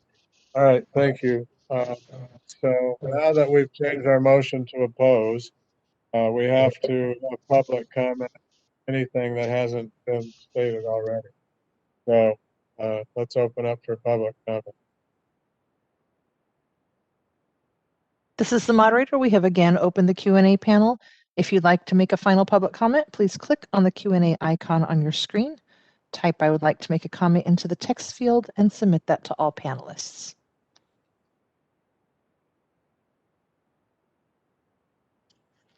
Okay, not hearing anything else. Let's close it up. It is closed. Thank you. Okay, we have. I'd like Yeah. to make a comment. Yes, please. Go ahead. I have concerns about just being opposed because I think the current law that has a designated location to display lockable devices is not really offering the devices or educating the devices to the public. And I think that we could work on this legislation to provide both, to work on the patient safety aspects, which is very concerning, and have more of the next step of having these devices be provided or available and educated to.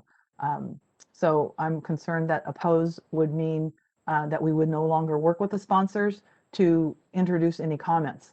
Oppose is just oppose, whereas oppose unless amended allows us to work with the sponsor. Thank you, Maria. Okay. Well, we have the motion and we have a second, so it's time to vote. I'll start with Cheryl.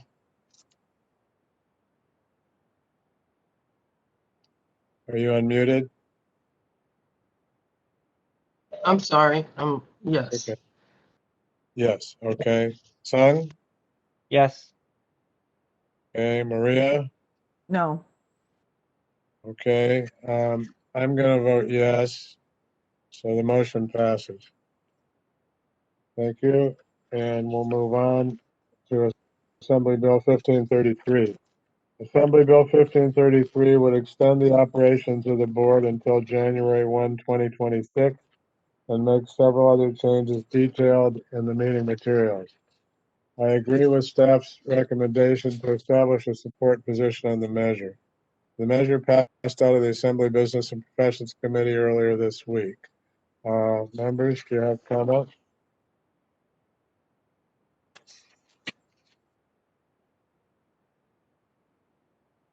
Anybody want to make a motion to support?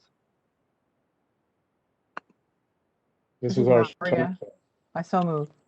Okay, thank you, Maria. I can second that. Thank you, Sung. Okay, any other comments on this? Cheryl, you have any comment? If no additional comment, that's fine. Let's go on to public comment. This is the moderator. We have opened the Q&A panel. If you'd like to make a public comment on this item, please click on the Q&A icon on your screen. Type "I would like to make a comment" into the text field and submit that to all panelists. Our first comment comes from Lindsay Golohorn. Lindsay, your line is open and you will have 2 minutes. Hi, thank you. This is Lindsay Golohorn with CRA and NACDS, and we absolutely support extending the sunset of the Board of Pharmacy, and we appreciate the board's enforcement authority, but we do have strong concerns with the language in AB 1533 related to fines and enforcement for pharmacy companies. The language is currently proposed in the bill would establish fines of up to $1 million for a pharmacy company that owns or manages just one pharmacy with possible violations. We do understand that the goal of this increase is to have a deterrent effect, but we believe the board's existing cite and fine authority achieves this goal. The proposed fines in AB 1533 are excessive and unprecedented and would be devastating to a chain pharmacy. The concept of holding a private corporation that is not licensed by the Board of Pharmacy responsible for actions of a licensee is unprecedented and not a concept we know of in other states. We think this language needs to be thought through with a critical eye toward what is fair and reasonable and what allows for due process and clear avenues for company compliance. Thank you. Thank you. Our next comment comes from Jazzy Graywall. Jazzy, your line is open. You will have 2 minutes. Good afternoon, board members. My name is Jazzy Graywall with UFCW Western States Council. First, UFCW would like to thank all the Board of Pharmacy staff and board members for all their work on the Board of Pharmacy Sunset Review. AB 1533 includes several necessary provisions to improve the practice of pharmacy and delivery of care in California. Of all the provisions, UFCW would like to express its strong support for permitting higher fines for repeated and brazen violations of pharmacy law meant to prevent Californians from dying. The bill proposed increases accountability for second and subsequent violations of law within the same 12-month or 5-year period. A penalty of up to $1 million, doesn't mean it is $1 million, of up to $1 million is after the fourth repeated violation within 5 years. So a company would have to repeat the same violation over and over and have not corrected it upon its initial citation in order to be eligible of up to $1 million. A financial penalty must be consequential enough to dissuade the conduct that is harmful. However, the current maximum fine the Board of Pharmacy can impose on a large corporate pharmacy for patient-harming conduct is simply only $5,000. For perspective, this is half the limit of small claims court. Needless to say, this extremely small level of fines do not work to promote compliance. It's for all these reasons we respectfully request the Board of Pharmacy support AB 1533 with the penalty provisions. Thank you for allowing me to make public comment today. Thank you. And seeing no further requests, I will close the panel. Okay, thank you. Okay, we have a motion. We have a second. It's time to vote. Maria, what is your vote? Yes. Thank you. And Sung, what is your vote? I vote yes. Thank you. Cheryl? Yes. And I vote yes. Motion passes. Okay. President, before going on, can I ask a question? Yeah, break or, oh, yes. No, Go yeah. ahead. It's regarding an item that's not agendized, that's in the chair's report. Wanted to know if that should be removed from the chair's report or how it will be agendized in the future, and that's SB 209. Okay, yes, you're saying it was not agendized? No, but it's It was, but yeah, it's in you're the, right, it was inadvertently excluded. Okay. but since it's not agendized, we can't talk about it. Yeah, but we it's in the can't chair's talk report. about it. So we'll have to push it to the next. We can actually, depending, we could, well, it probably wasn't agendized for the board either. So we can't do that. I guess we're gonna have to deal with it at the next meeting in July. Thank you. Hey, Greg, this is Cheryl. Can we have a 5-minute break? Yeah, I was need just a, gonna suggest that. Thank you. Let's take a 10-minute break. thank you. Thank you. Moderator? Thank you.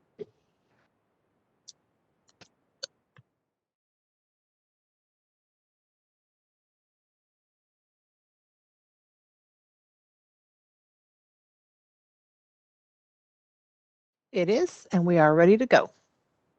Thank you. Okay, I'll take a roll call to make sure we're all back. Maria? Here. Thank you. Sung? I'm here. Thank you. Cheryl? Are you unmuted? Cheryl, are you here?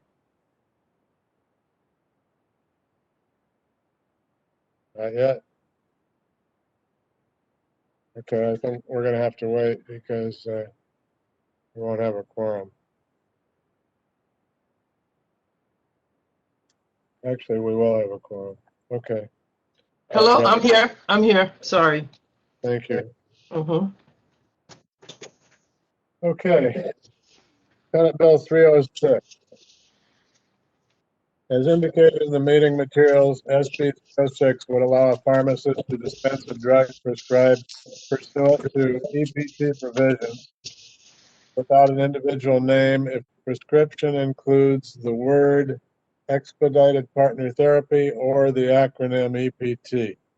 Further, the section provides that a pharmacist would not be liable in and not subject to a civil, criminal, or administration action if the use of EPT was done in compliance with the law, unless otherwise specified. Staff is not recommending a position, but provided some comments about potential patient safety concerns, which are in the materials.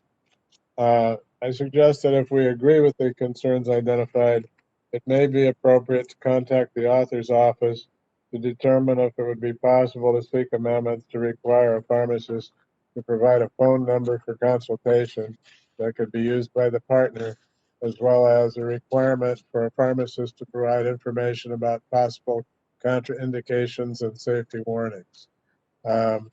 Members, do you have comments on this? No comments from. Okay. Cheryl, no comment? No comment. No comment. Okay. Maria, no comment? No comments. Okay, thank you. All right, let's open up for the public. This is the moderator. We have opened the Q&A panel. If you'd like to make a public comment, please click on the Q&A icon on your screen. Type "I would like to make a comment" into the text field and submit that to all panelists. Our first comment comes from Danny Martinez. Danny, your line is open and you will have 2 minutes. Thank you. Danny Martinez with CPHA. CPHA has a support on this bill. We do believe it's important to address sexually transmitted disease via expedited partner therapy. As you may know, existing law allows prescribers to provide EPT for their patients. However, the same protections don't apply to pharmacists. In fact, pharmacy law specifically prohibits the pharmacist from providing these drugs to patients that are considered their partners without having seen them or having a prescription. Unfortunately, as we know, STIs and STDs have had a very negative stigma, particularly in the LGBTQ community. And anything that we can do to help patients seek appropriate treatments is something that we support. I do want to make a comment based on the staff commentary about concerns on patient safety. We do believe that a pharmacist's main job is to assess the safety of drugs for patients, even if it's patients that they're not physically seeing in front of them. I believe that the amendments that the chair has been asking to seek with the author's office could already be addressed separately and not necessarily in connection with this bill. So I would humbly ask that this board consider a support position, and if the board still has concerns about patient safety, they could seek a separate measure or regulation making those requirements of pharmacists. Thank you. Thank you, Danny. And our next comment comes from Stephen Gray. Steve, your line is open. You will have 2 minutes. Thank you very much. I would like to comment, and based on my very long history of pharmacy in California and other states, that dispensing drugs for STDs for partners of actual patients has been an actual practice for over 3 decades. Many of you know that it was common for some of the drugs early on, but has recently been recognized as explicitly authorized for prescribers for chlamydia and other STD type problems. Without the ability for pharmacists to honor those prescriptions or honor the intent of the treatment according to public policy to control the spread of STDs, a policy that has existed for decades and decades, the public is at greater risk for the spread of these very serious and sometimes deadly sexually transmitted diseases. Right now, for a variety of reasons, the country, including California, is experiencing a spread of syphilis and other diseases, and not necessarily related to the LGBTQ community. Florida, for an example, the spread of STDs in 100,000 patient population of seniors in near Orlando has gotten nationwide, if not worldwide, attention. It is often very difficult for patients to identify their partners, literally, or because of concerns for the partner's privacy. It is important to remember that in every one of these situations, there are at least 3 people involved. In other words, the one who got the disease and gave it to the patient perhaps also got it from someone else. So it is important not only to report these, but to also to treat all of these perhaps unnamed patients. 10 seconds. Many payers have accepted the responsibility for paying for these other patients, as it keeps people from spreading it in the community, keeps them out of the hospital, the emergency rooms, and actually saves lives. Thank you. Thank you, Steve. Seeing no other requests, I will close the panel. Please do. It is closed. Okay. After hearing public comment, do any members wish to make a motion? Okay. This is Cheryl. Maybe I think I would like to, because the thing that I was looking at is liability of the pharmacist. Right.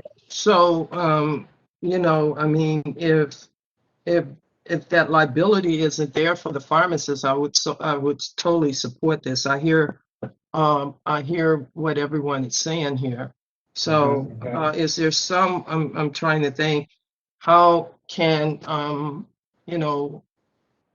what could I change that motion to in order to take into consideration that, yes, I hear what's being said, but I'm also considering the liability of the pharmacist. Okay. Let's ask Eileen Smiley if she's aware of any liability issues related to this. Eileen? That I'm not sure of, but I have not looked into it, President Lippy. But if Member Butler wanted to do something, maybe she could make a motion to oppose unless amended to address different of the liability concerns and board, changes that might have to be made to address some of those. Or she could do support if amended. Yes. Any Right. numerous. I can support if amended along with This is Anne. I apologize for the interruption. So part of this concerns that staff wanted to bring forward are items when a pharmacist does not know who the patient is, right? It presents some potential challenges. And so the intent, I think what staff was trying to do was not impede the policy of the very important policy of this legislation, but to try to address potentially some of those concerns. For an example, a patient that, an identified partner, right? So the pharmacist would not have the name of the individual to check their medical record, nor would the patient be there when being dispensed. So the pharmacist would not necessarily know, for example, that the person was taking birth control, right? And depending on the medication, that might impact the effectiveness of the birth control. So what the staff was trying to get to was providing some sort of mechanism, and that's why there's not a recommendation on a position, but perhaps reaching out to the author's office to see what could maybe be done to address some of those potential patient safety issues. Thank you for your time. So, Okay, I would support that. Support that, reaching out to the, or do you want to do a support if amended? Support if amended. Okay, do we have a second for that? I can second that. Okay. And just to be clear, the amendments you would be talking about, so the board staff would understand would be part of the liability, but also some of the concerns that the executive officer addressed in the. Absolutely. Absolutely. Correct. Thank you, Eileen. Okay, so we have support if amended. We have a motion and a second. So now let's go back to the public to see if there's any additional things that they would want to say about this. This is the moderator. We have again opened the Q&A panel.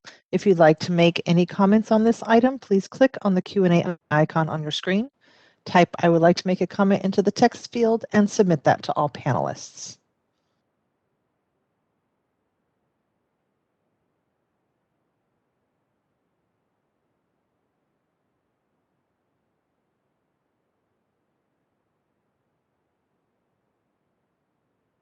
Okay, nobody's showing, so let's close up.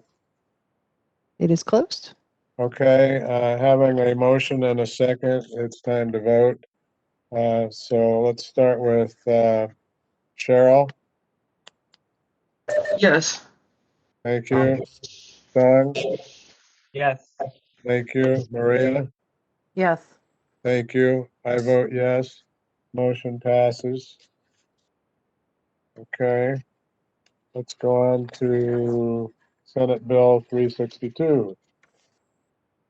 As indicated in the meeting materials, SB 362 would prohibit a community pharmacy from establishing a quota defined as a fixed number or formula related to the duties for which a pharmacist or pharmacy technician license is required to complete, or against which the community pharmacy or its agent measures or evaluates the pharmacist or pharmacy technician's performance of those duties in the community pharmacy.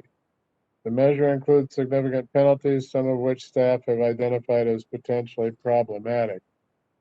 I also want to ensure that members receive the 2 letters of support that were received.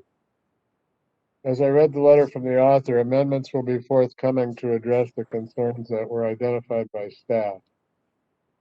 I think it's hard to ignore the news coverage and public comments that the board receives about challenging working conditions in pharmacies. I welcome your thoughts, members. This is Greg. I would like to make a motion to support this. Okay. Is there a second to support it? Yeah, this is Cheryl. I'd like to second. Okay. Maria, do you have comments or? No. Can I just ask a clarification? Would it be a support if amended, if the amendments are made to address the staff's comments with respect to the quotas? That would be my understanding. Is that correct, Song? Sure, that could be, that's okay, yes. And also Cheryl? Yes, yes. Okay. Thank you. Okay. Thank you, Eileen. Maria, do you have any comments on it? Yeah, I can support the concept. So I'm glad that the motion was changed to support if amended, because I think the devil is in the details here. The intent is good. We just don't want any unintended consequences either to the public, to pharmacies, or to the board operations either. So I'm looking forward to what those amendments would be and the specifics, because again, the devil is in the details here. Yes, I agree. Okay, let's open up to public comment. This is the moderator. We have opened the Q&A panel. If you'd like to make a comment, please click on the Q&A icon on your screen. Type "I would like to make a comment" into the text field and submit that to all panelists. Our first comment comes from Danny Martinez. Danny, your line is open. You will have 2 minutes. Thank you. Danny Martinez with the California Pharmacists Association. We did submit a letter. We are co-sponsors of this bill along with UFCW. We did submit a letter to the board on this bill asking for support. At the end of our letter, we do note that we are working with the author and our co-sponsor to change the bill's provisions regarding the licensure suspension revocation. We did hear concerns both from the legislature and from other groups as well on that. We are in the process of negotiating those amendments, and we would appreciate if the board did get to a support position, and we would accept the support from it as stated. If any of the members have any questions about our letter, I'm here to answer them. Thank you, Danny. Our next comment comes from Jazzy Graywall. Jazzy, your line is open. You will have 2 minutes. Thank you, board members. Just want to echo the comments of Danny Martinez with CPHA, and happy to answer any questions that you all have. And to reiterate, the senator and the sponsors are committed to amending out the language on suspension and revocations. Thank you. Thank you, Jazzy. Next comment comes from Paige Talley. Paige, your line is open. You'll have 2 minutes. Thank you, moderator. Paige Talley with CCAP. We have a watch position on this piece of legislation, but I just want to comment that I did watch the Policy Committee, Business and Professions, and ED. I always forget what that means, but anyway, it's BMP. And the majority of the members on that committee, the Senate committee, said they would pass the bill out. And so it's sitting in appropriations suspense file right now. However, many of them had comments like, you need to, Senator Newman, you need to drill down to what you mean by community pharmacy. And Senator Eggman specifically stated, I have a compounding pharmacy. It's an independent pharmacy. And I would hate to see this apply to them. So the staffers for Newman on this bill told me that the amendments will come out once the bill, or if the bill comes off, when and if it comes off of the suspense file. So I'm not sure that you want to take a position on this quite yet, but maybe you do. I don't know. But I just wanted you to know that there are other issues besides the financial one that legislators took issue with. Thank you. Thank you, Paige. And our last comment at this time comes from Lindsay Golohorn. Lindsay, your line is open. You'll have 2 minutes. Thank you. Hi again, this is Lindsay Golohorn with CRA and NACDS, and we are opposed to SB 362 as currently drafted. The bill in its current form doesn't just prohibit the use of quotas, but it also would prohibit a pharmacy from using performance metrics to evaluate a pharmacist's quality of work. All types of employers, including pharmacies, use performance metrics to evaluate the competency of an employee and to reward employees for exceptional work. Unfortunately, the current definition of a quota in SB 362 is so broad that it would prohibit most types of performance metrics from being utilized by a pharmacy employer. This would include any patient care metrics imposed by regulators and payers as well. For example, the board recently adopted the duty to consult regulations prohibiting wait times of more than 10 minutes for mail order prescription telephone consultations. The community pharmacy staffing regulations, also recently adopted by the board, require additional staff to be available to assist the pharmacist within 5 minutes at any time the pharmacy is open to the public. These requirements could be construed as performance quotas under SB 362, since pharmacists or other team members must be available within a certain period of time. It is important for pharmacies to know and to track that patients are receiving their prescriptions in a timely manner, and that patients are not experiencing long wait times. These customer services are not just a priority for the pharmacy, but also their payers and regulators based on contract or survey requirements. SB 362 is tying the hands of our members by forcing them to choose which law to break. The bill also, as you know, would impose a $1 million fine on pharmacies that violate the law for the first violation, which is excessive. In addition to the $1 million fine, it would require the suspension of the licenses of all pharmacies under common ownership for 30 days upon the first violation and permanent closure upon a second violation. We do appreciate the intent of the sponsors and the author to remove the suspension and revocation provisions, but because of all the other issues I've identified, we still think this bill would jeopardize patient safety and place pharmacies in an impossible position. So we remain opposed to the bill. Thank you. Thank you. And seeing no additional requests, I will close the panel. Okay. Mr. President, this is Maria. I have some comments following public comment. Yes. I appreciate Ms. Gullerhorn's comments and bringing to light some of the nuances that we may not have been aware of, and perhaps should reconsider our motion and go back to looking at obtaining more information, and what the board staff was to not take a position at this point. And we do have time at our July meeting to investigate further some of these what appear to be details, but are large issues that we may not be able to address if we take a position at this point. Okay, thank you. I'd like to make a comment also. Okay. I feel that based on what I'm hearing about the fact of the problems that pharmacists are having coming into pharmacies with 200 and 300 prescriptions behind with COVID vaccines, all the things that our pharmacists are having to do now. And this whole thing of quotas, when I hear 85 of the pharmacists I talk to about their workloads being too high, I think personally that this is patient safety. This is our mandate, is public protection. And I believe that we should, again, support this. Again,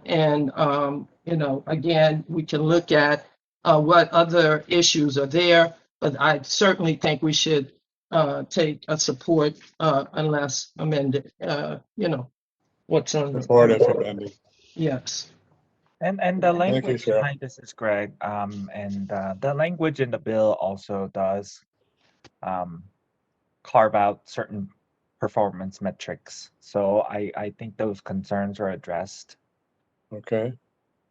All right, so we have a motion and we have a second to support if amended. So I'll take the votes. And I'll start with Maria. Yes. I'm sorry, did you say yes? Yes. Thank you. Okay, Sung? Yes. Yeah. Thank you, Cheryl. Yes. Thank you. I vote yes. Motion passes. Okay. Next is Senate Bill 409. This bill is a board-sponsored measure that would authorize pharmacies and pharmacists to provide ClearWave COVID-19 and influenza tests. The meeting materials note that this measure has enjoyed support. However, some comments indicate that the measure should be expanded. I believe the licensing committee will be offering recommendations to expand beyond the current provisions of the bill. However, for purposes of our discussion, I believe we limit our discussion to the bill in its current form. As it is board-sponsored, we do not need to establish a support position. Members, I welcome your thoughts. Of course, I support this, but we should have a discussion about the kind of similarities with the Right. I think 1328. So that's my only comment about that. Okay. Thank you. Any comments by others, Maria or Cheryl?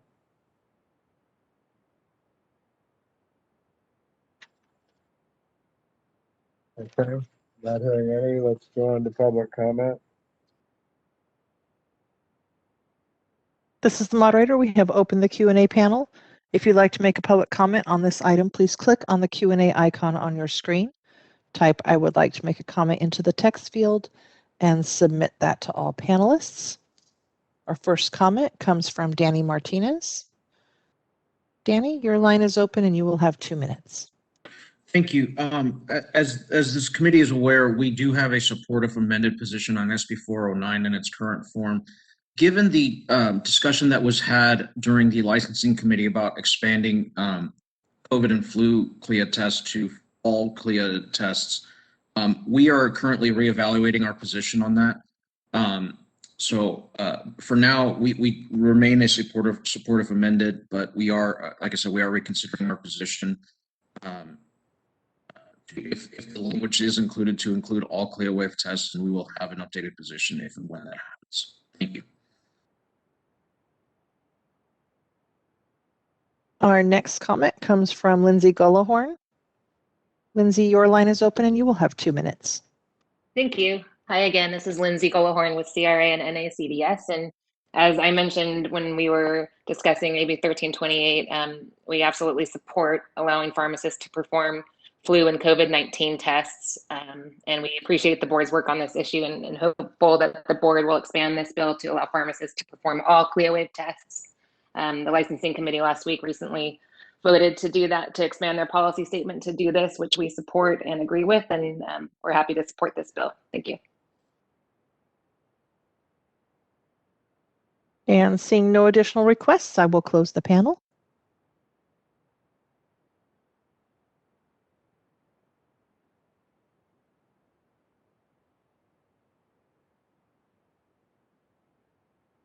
President Lippy, you are muted. Now it was my turn. Okay. Since we have since we sponsored it, we don't need to do anything really at this level. And I understand that we want to try to work this one together with the other bills. So anyway, I'll move on to Senate Bill 524. Senate Bill 524 would prohibit patient steering, which basically is requiring an enrollee in a health plan to have a prescription dispensed at or have pharmacy services provided by a particular pharmacy. Members, do you have comments on this? I am in generally of supportive of this, but I would like to hear public comments if there's any. Okay. Any other comments from board members before we go to the public?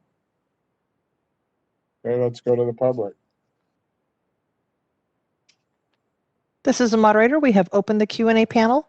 If you'd like to make a comment on this item, please click on the Q&A icon on your screen. Type "I would like to make a comment" into the text field and submit that to all panelists. Our first comment comes from Danny Martinez. Danny, your line is open and you will have 2 minutes. Thank you. This is another CPHA sponsored measure that we are happy to sponsor. And we would ask that the board consider supporting this bill in the name of patient safety.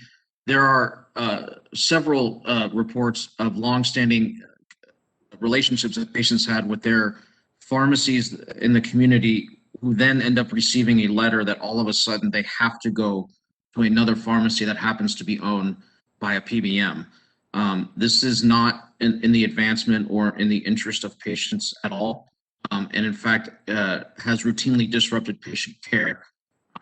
We've received letters from patients showing this kind of activity, and therefore we sponsor this measure to severely limit that practice. Additionally, I want the board to know that within the bill itself, also, it does not outright prohibit the act of patient steering. What it does is that it says that PBMs can provide incentives, financial incentives for patients to go to another pharmacy, but they cannot outright prohibit a patient from going to a pharmacy where they were getting their drugs from. So we would just ask that this board consider a support position. Thank you. Thank you, Danny. And seeing no additional requests, I will close the panel. Thank you. Okay, members, now that we've heard, and do you have any other comments? I can make a motion to support. Okay, thank you. One other, hi, President Lippy, this is Eileen. I just wanted to check to see one thing the board might consider, this committee might consider, is put the consideration of this bill to the main board meeting. There's been white bagging meetings. This is impacting white bagging, and maybe have it considered what the board would do at that point after hearing the report from the Enforcement and Compounding Committee. That's also an option. Okay, thank you, Eileen. This is Maria. Yes. And I thank Eileen for those comments, because I think there is going to be more discussion at the board from the Enforcement Committee, discussion of the white bagging meeting. The issues are similar and they should be dealt with similarly. Thank you, Maria. Well, let's see. Sung, you made a motion. I can withdraw my motion. That's okay. Okay, so we'll just take it to the main board. So I guess we don't have to do anything else with that. Now, the last measure for our consideration today is SB 731, which would expand the conditions for relief for arrest and convictions. I note some of the staff concerns. As the issue is complex, I would again actually ask Eileen Smiley to provide members with her assessment of the bill and its potential impacts. Certainly. Thank you, President Lippy. Basically, this AB 731 would be expanding on what happened with AB 1076 Ting, which basically restricted the criminal conviction information provided to the boards in specific circumstances. Currently, we don't get certain misdemeanors, but this law will now do is extend that automatic relief and not allow boards to get information or potentially use any felony conviction after January 1973 under certain circumstances.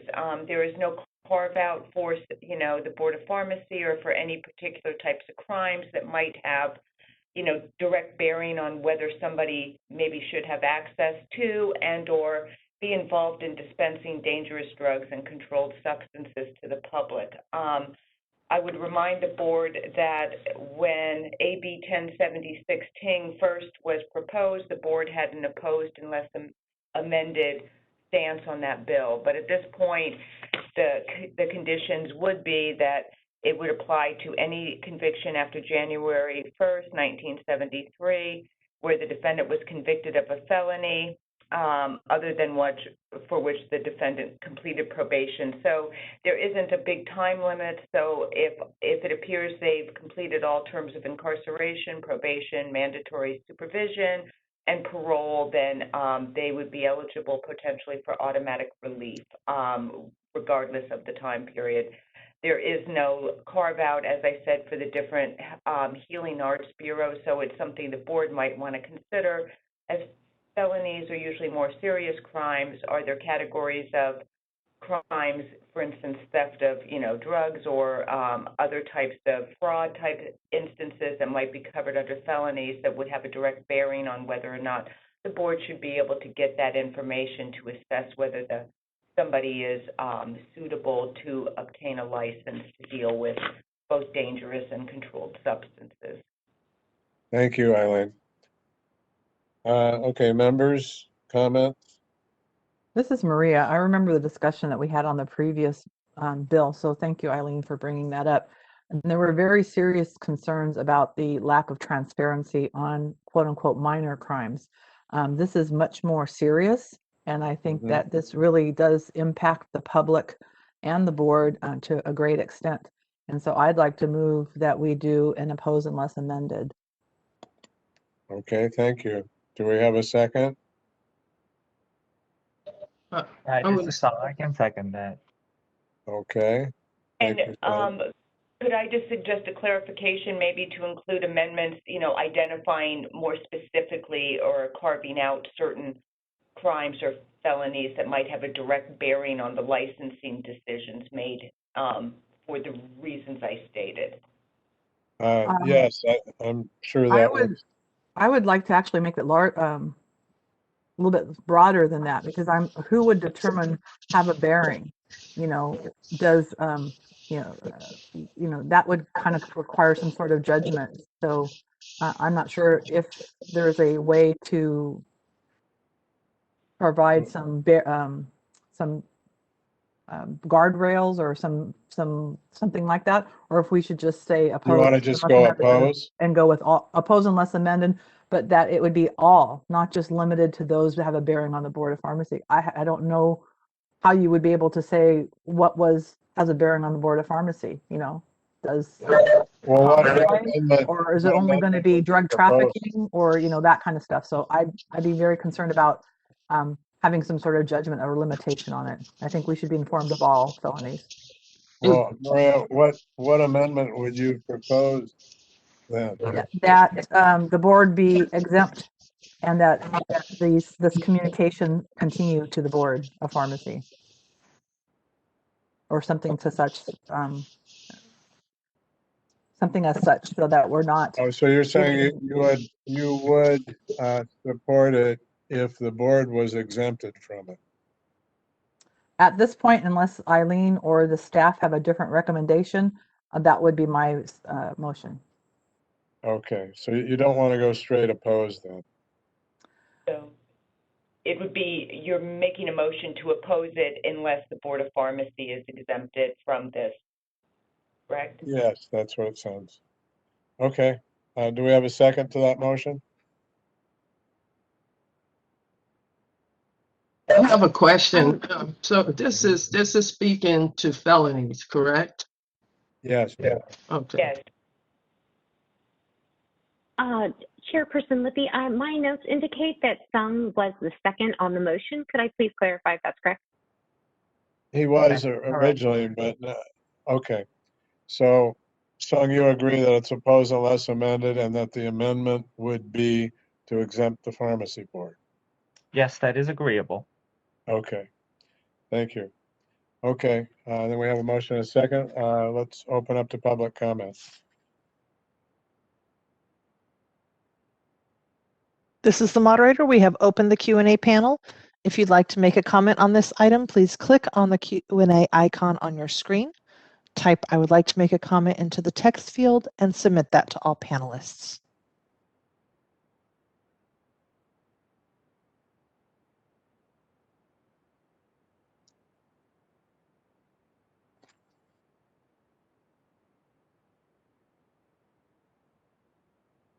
And at this time, I'm not seeing any requests. Okay, let's close it out. It is closed. Okay, and now we will vote on the opposed unless amended to exempt the pharmacy board. Maria? Yes. Thank you. Sung Ho? Yes. Thank you. Cheryl? Yes. Thank you. I vote yes. Motion passes. And that concludes the legislation section of the meeting. Now we'll go on to regulations.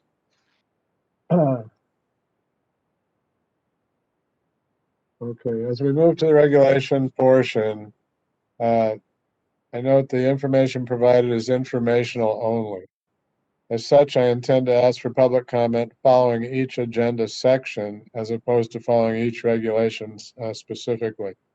Comments can extend to any of the regulations covered. The first group is board adopted regulations approved by the Office of Administrative Law.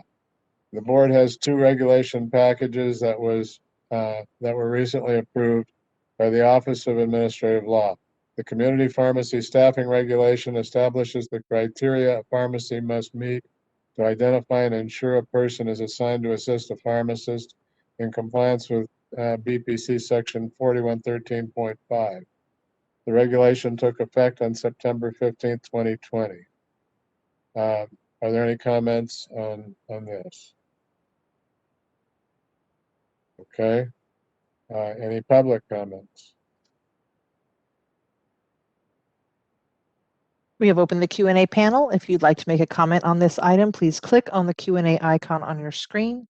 Type "I would like to make a comment" into the text field and submit that to all panelists.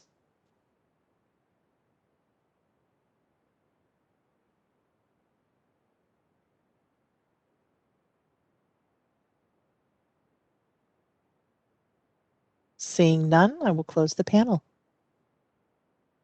Okay, I guess I misspoke. There weren't two packages, just one under that category. The next category is board adopted regulations approved by the Office of Administrative Law. The board has two regulations recently approved by the Office of Administrative Law.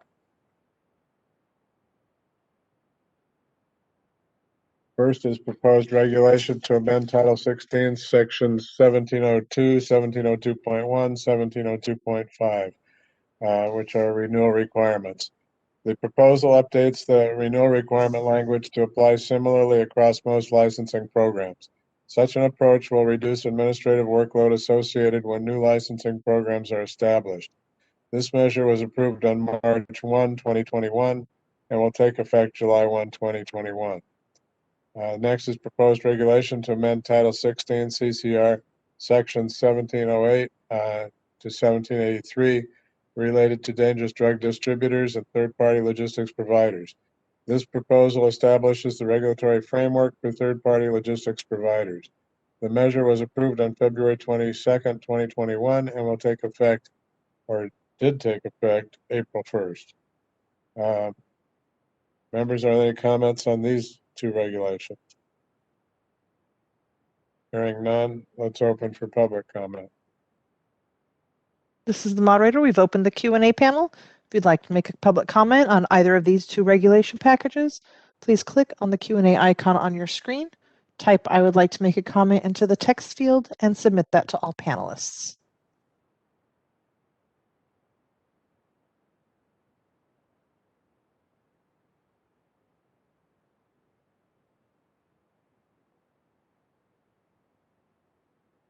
Okay, let's close it up.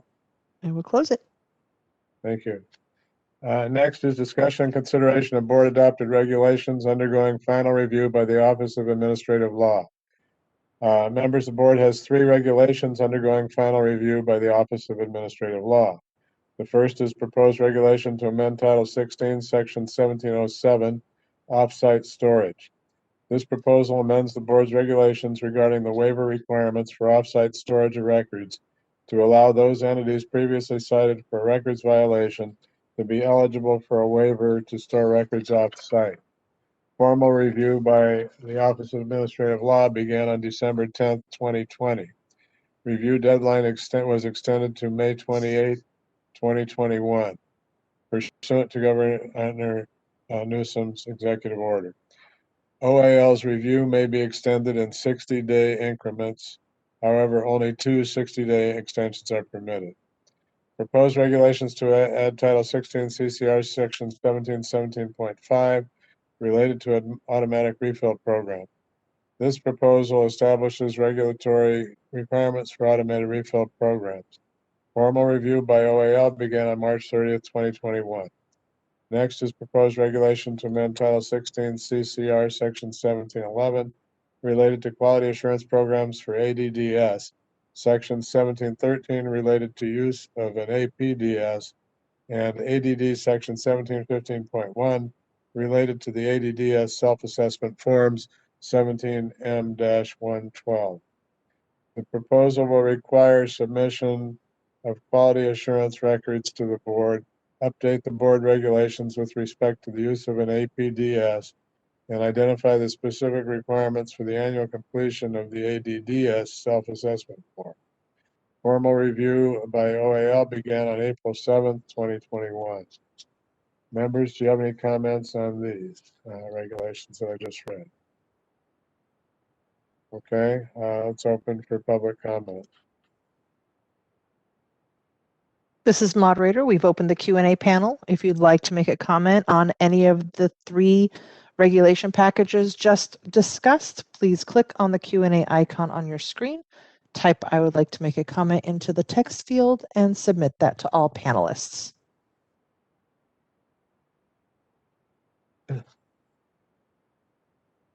Okay, seeing none, let's close it. I will close it. Thank you. Agenda item 6, discussion and consideration of board adopted regulations undergoing formal review by the Department of Consumer Affairs or the Business Consumer Services and Housing Agency. The board had one regulation undergoing formal review. Proposed permanent regulation to add and amend Title 16 CCR Section 1747 related to independent HIV pre-exposure and post-exposure prophylaxis furnishing. This proposal on a permanent basis establishes the criteria for training programs to meet in order to be offered to pharmacists so that the pharmacists may independently initiate and furnish pre-exposure and post-exposure prophylaxis. Since the release of the meeting materials, the formal review has been completed and the rulemaking is now with the Office of OAL for review. Discussion and consideration of board-approved regulations undergoing pre-notice review by the Department of Consumer Affairs or Business Consumer Services and Housing Agency. Members of the board has, excuse me, I'm going to go back to that, the one I just said. Do we have any member comments on the proposal to for regulation on 16 CCR Section 1747? Any member comments? Okay, let's open for public comment. We have opened the Q&A panel. If you'd like to make a comment, please click on the Q&A icon on your screen. Type "I would like to make a comment" into the text field and submit that to all panelists.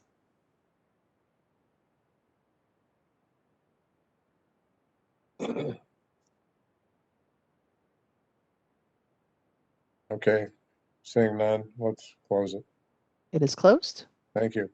Next is discussion consideration of board-approved regulations undergoing pre-notice review by the Department of Consumer Affairs or Business Consumer Services and Housing Agency. The board has 8 regulations undergoing pre-notice review. The timelines for each of the regulations and the current status of each is included in the meeting materials. First is proposed regulation to amend Title 16 CCR Section 1793.5 related to the pharmacy technician application, 1793.6 related to the pharmacy technician training requirements, and Section 1793.65 related to the pharmacy technician certification programs.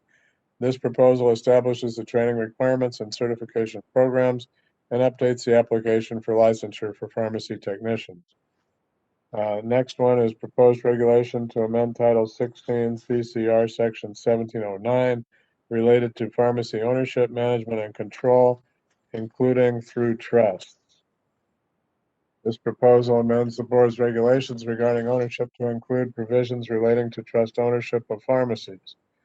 Next is proposed regulation to amend Title 16 CCR Section 1715 to update self-assessment forms 17M13 and 17M14. This proposal updates the self-assessment form 17M13 and 17M14, which are incorporated by reference.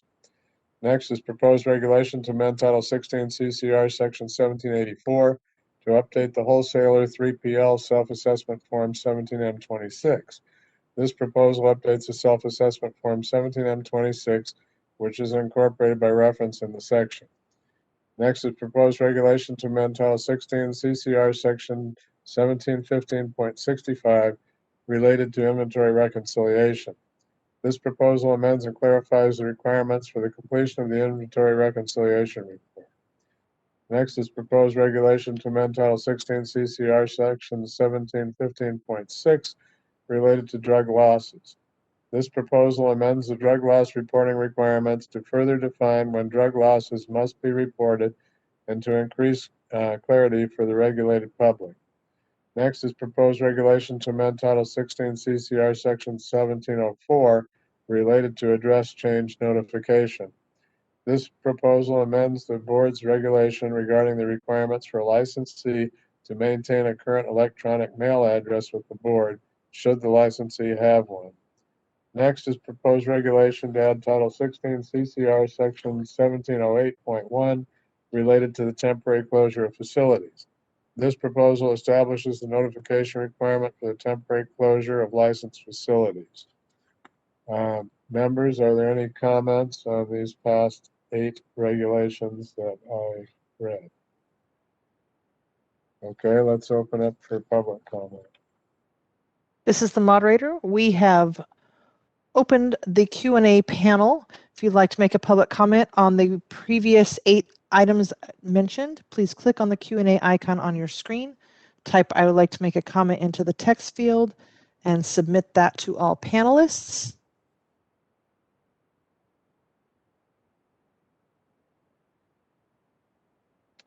And President Lippy, seeing none, we do have somebody that chimed in that did not get their request in quick enough under agenda item number 6 that would like to make a comment. Would you like me to take that? Yes, go ahead, please. Okay. And this comment comes from, and I apologize for the pronunciation of your name, Ademola Are. Your line is open. You will have 2 minutes.